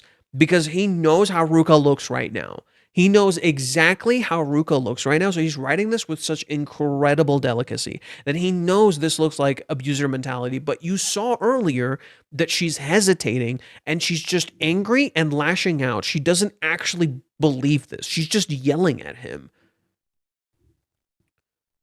He asked her not to tell Chizuru. She says she can't promise that. He blames himself again. When things started to get dark in this arc, I said it would be really disappointing if this isn't the end of the sham relationship. I'm cautiously optimistic that this is at least the beginning of the end. There's a chance that with some time and distance away from the heat of the moment, Ruka accepts that there's nothing left for her here. But that's not... I'm sorry. MD Glimmer's assessments are so interesting to me because he's always like, mommy redemption, Ruka's just gonna magically give up. And I'm like, are we reading the same thing? Are we reading the same thing? We don't get inside her head, but I imagine she's simply not okay. The truth is there. He does not love her. He does not even want to use her for sex. She's desperately holding on to nothing. She straight up runs away. Yes, but she feels trapped. Nobody seems to point that out. When she runs away, she's trapped in a wall. All she can do is run away. She doesn't have many choices. That's the issue. She feels trapped. It's to help a kid is to help them not feel trapped. Kazuya needs to talk about some. Okay, let's see. Would not be surprised if this leads to the direct Chizuru confrontation. Still have a lot of belief in my Kazuya and Chizuru acting as individuals and not a couple is only going to push their individual problems into each other's laps. Prediction. Kazuya needs to start. Kazuya needs to talk to someone about this. Kazuya needs to talk to someone about this. Well, he needs to talk to Chizuru about it. An implied threat from Ruka could push him too, but I imagine someone else is more likely. The shaman self-hatred gonna do a number on him. Is this Mommy's role in this, or does it lead to Sumi level crisis? It's going to be Minnie, which is likely the worst option. That said, I could see her not taking it seriously, which might break his spell over, her spell over Kazuya, or surprised by taking it really seriously. I think Minnie is going to take it seriously in all the wrong ways. I've said my theory. If Kazuya talks to Minnie, she'll take it seriously in all the wrong fucking ways. She's going to tell him, you fucked up. You had this in the bag. What the fuck? You cheated. What are you doing? Do you see the problems? Or she could like blame Ruka and Kazuya won't agree with her. I just know for a fact Minnie's not going to have the nuance to talk about this. Kazuya is also like looking for a solution, and Minnie's not going to be able to give him one. That's the big thing. This is one of those cases where Kazuya, the solution he wants is for things to work out with Chizuru. And considering Minnie has presented Chizuru as seemingly superhuman, she's not going to find an answer for him that's going to work. She has nothing on this. So yeah, Kazuya talking to Minnie is actually a terrible fucking choice. I imagine that Ruka and Mommy reappearing in quick succession isn't a coincidence, and considering Mommy's question and Ruka's actions might be there a test of emotional and physical love. At the end of the day, when Kazuya actually talks to Chizuru about the entire Ruka mess, I think he'll assume the worst, but the conversation will go well because Chizuru trusts him. He'll blame himself, and she'll cut through the bullshit, maybe. I could see that. We can't go on together with suspicious minds, and we can't build our dreams on suspicious minds. Is that some sort of reference? I don't think Ruka is in control, but I do have a bad feeling that she may be scared because she realizes she liked what she did when she knows it was wrong. No, Ruka clearly was not enjoying this that much. She was forcing it. It's clear she was forcing it. What Ruka wants is to be desired. She just doesn't understand it. She just doesn't know that. What Ruka desperately wants is to be desired, but you see how she's constantly forcing it and trying to get herself to be comfortable with it. No scene better captures that to me than this shot in 404. So no shot in this entire set of arcs captures this better than here. Ruka grabs Kazuya's hand, puts his hand on her breast, and you see her panicked, freaking out. She's not comfortable. She slowly starts moving his hand until she starts breathing just a little bit. And then immediately goes to kiss him again. And look at how forced it is. She's out of breath. She's fucking tired. And you constantly see her really, really forcing this. Really fucking trying, just like kissing him as much as she can. Only for that to happen. And something unexpected happened. She's like, what? And she's freaked. Ruka is completely freaked. She's out of her element. She's not the one in control here. She's not the adult here. And she doesn't know what the adult in this situation is thinking. She's acting like an adult. She's not an adult. She's a kid. Right? She's saying she's grown up. She's saying she's changed. She's just a kid. And a kid can do something incredibly horrifying like an adult. But clearly, Ruka is not that happy here. She is out of breath. She says she's serious. She doesn't know what the fuck she's doing. She's completely out of her element. She's not comfortable here. She's forcing it. Clearly so. And when Kazuya leaves, her heart beats. She's scared. She doesn't know what any of this means. She doesn't know what the fuck just happened. She just knows she probably did something wrong. That's how Ruka is looking at this. She just knows she probably did something wrong. But she clearly doesn't fully process what that means. So I do not believe Ruka liked it. Not the way that you're thinking. She maybe might believe she liked it. She maybe felt a little good, but I doubt it was what she wanted. And I don't think she actually like truly liked it. I heard you say Ruka was trapped, and I immediately thought of that song. Oh, I don't know what that song is. I'm sorry. It was a song by Elvis, Suspicious Minds. I've actually have not listened to Elvis. I don't think I've listened to Elvis all that much. Anyways, I said I would stop at 3 hours, and it's 3 hours and 3 minutes, so it's a good enough time to stop. I gotta get up early tomorrow, so I'm gonna try to sleep early. I gotta go eat something for now, and then I'll come back later. For now, you guys take it easy. I'll see you tomorrow. I'll come back. It should be chill. Just I have a lot more to say, but this is a good enough spot to stop. I think we did some interesting analysis with like the Ruka stuff. I think we did some interesting analysis with like the Ruka stuff. What do you guys think of my setup back there? Interesting? Cool. I think it looks nice. It stands out kind of well. Anyhow, calling for now. See you guys later. Have a good night. And I'll come back either tomorrow or Sunday. Probably both. Maybe both. We'll see. Take care. Happy holidays. Happy New Year. And Merry Christmas. Merry Christmas.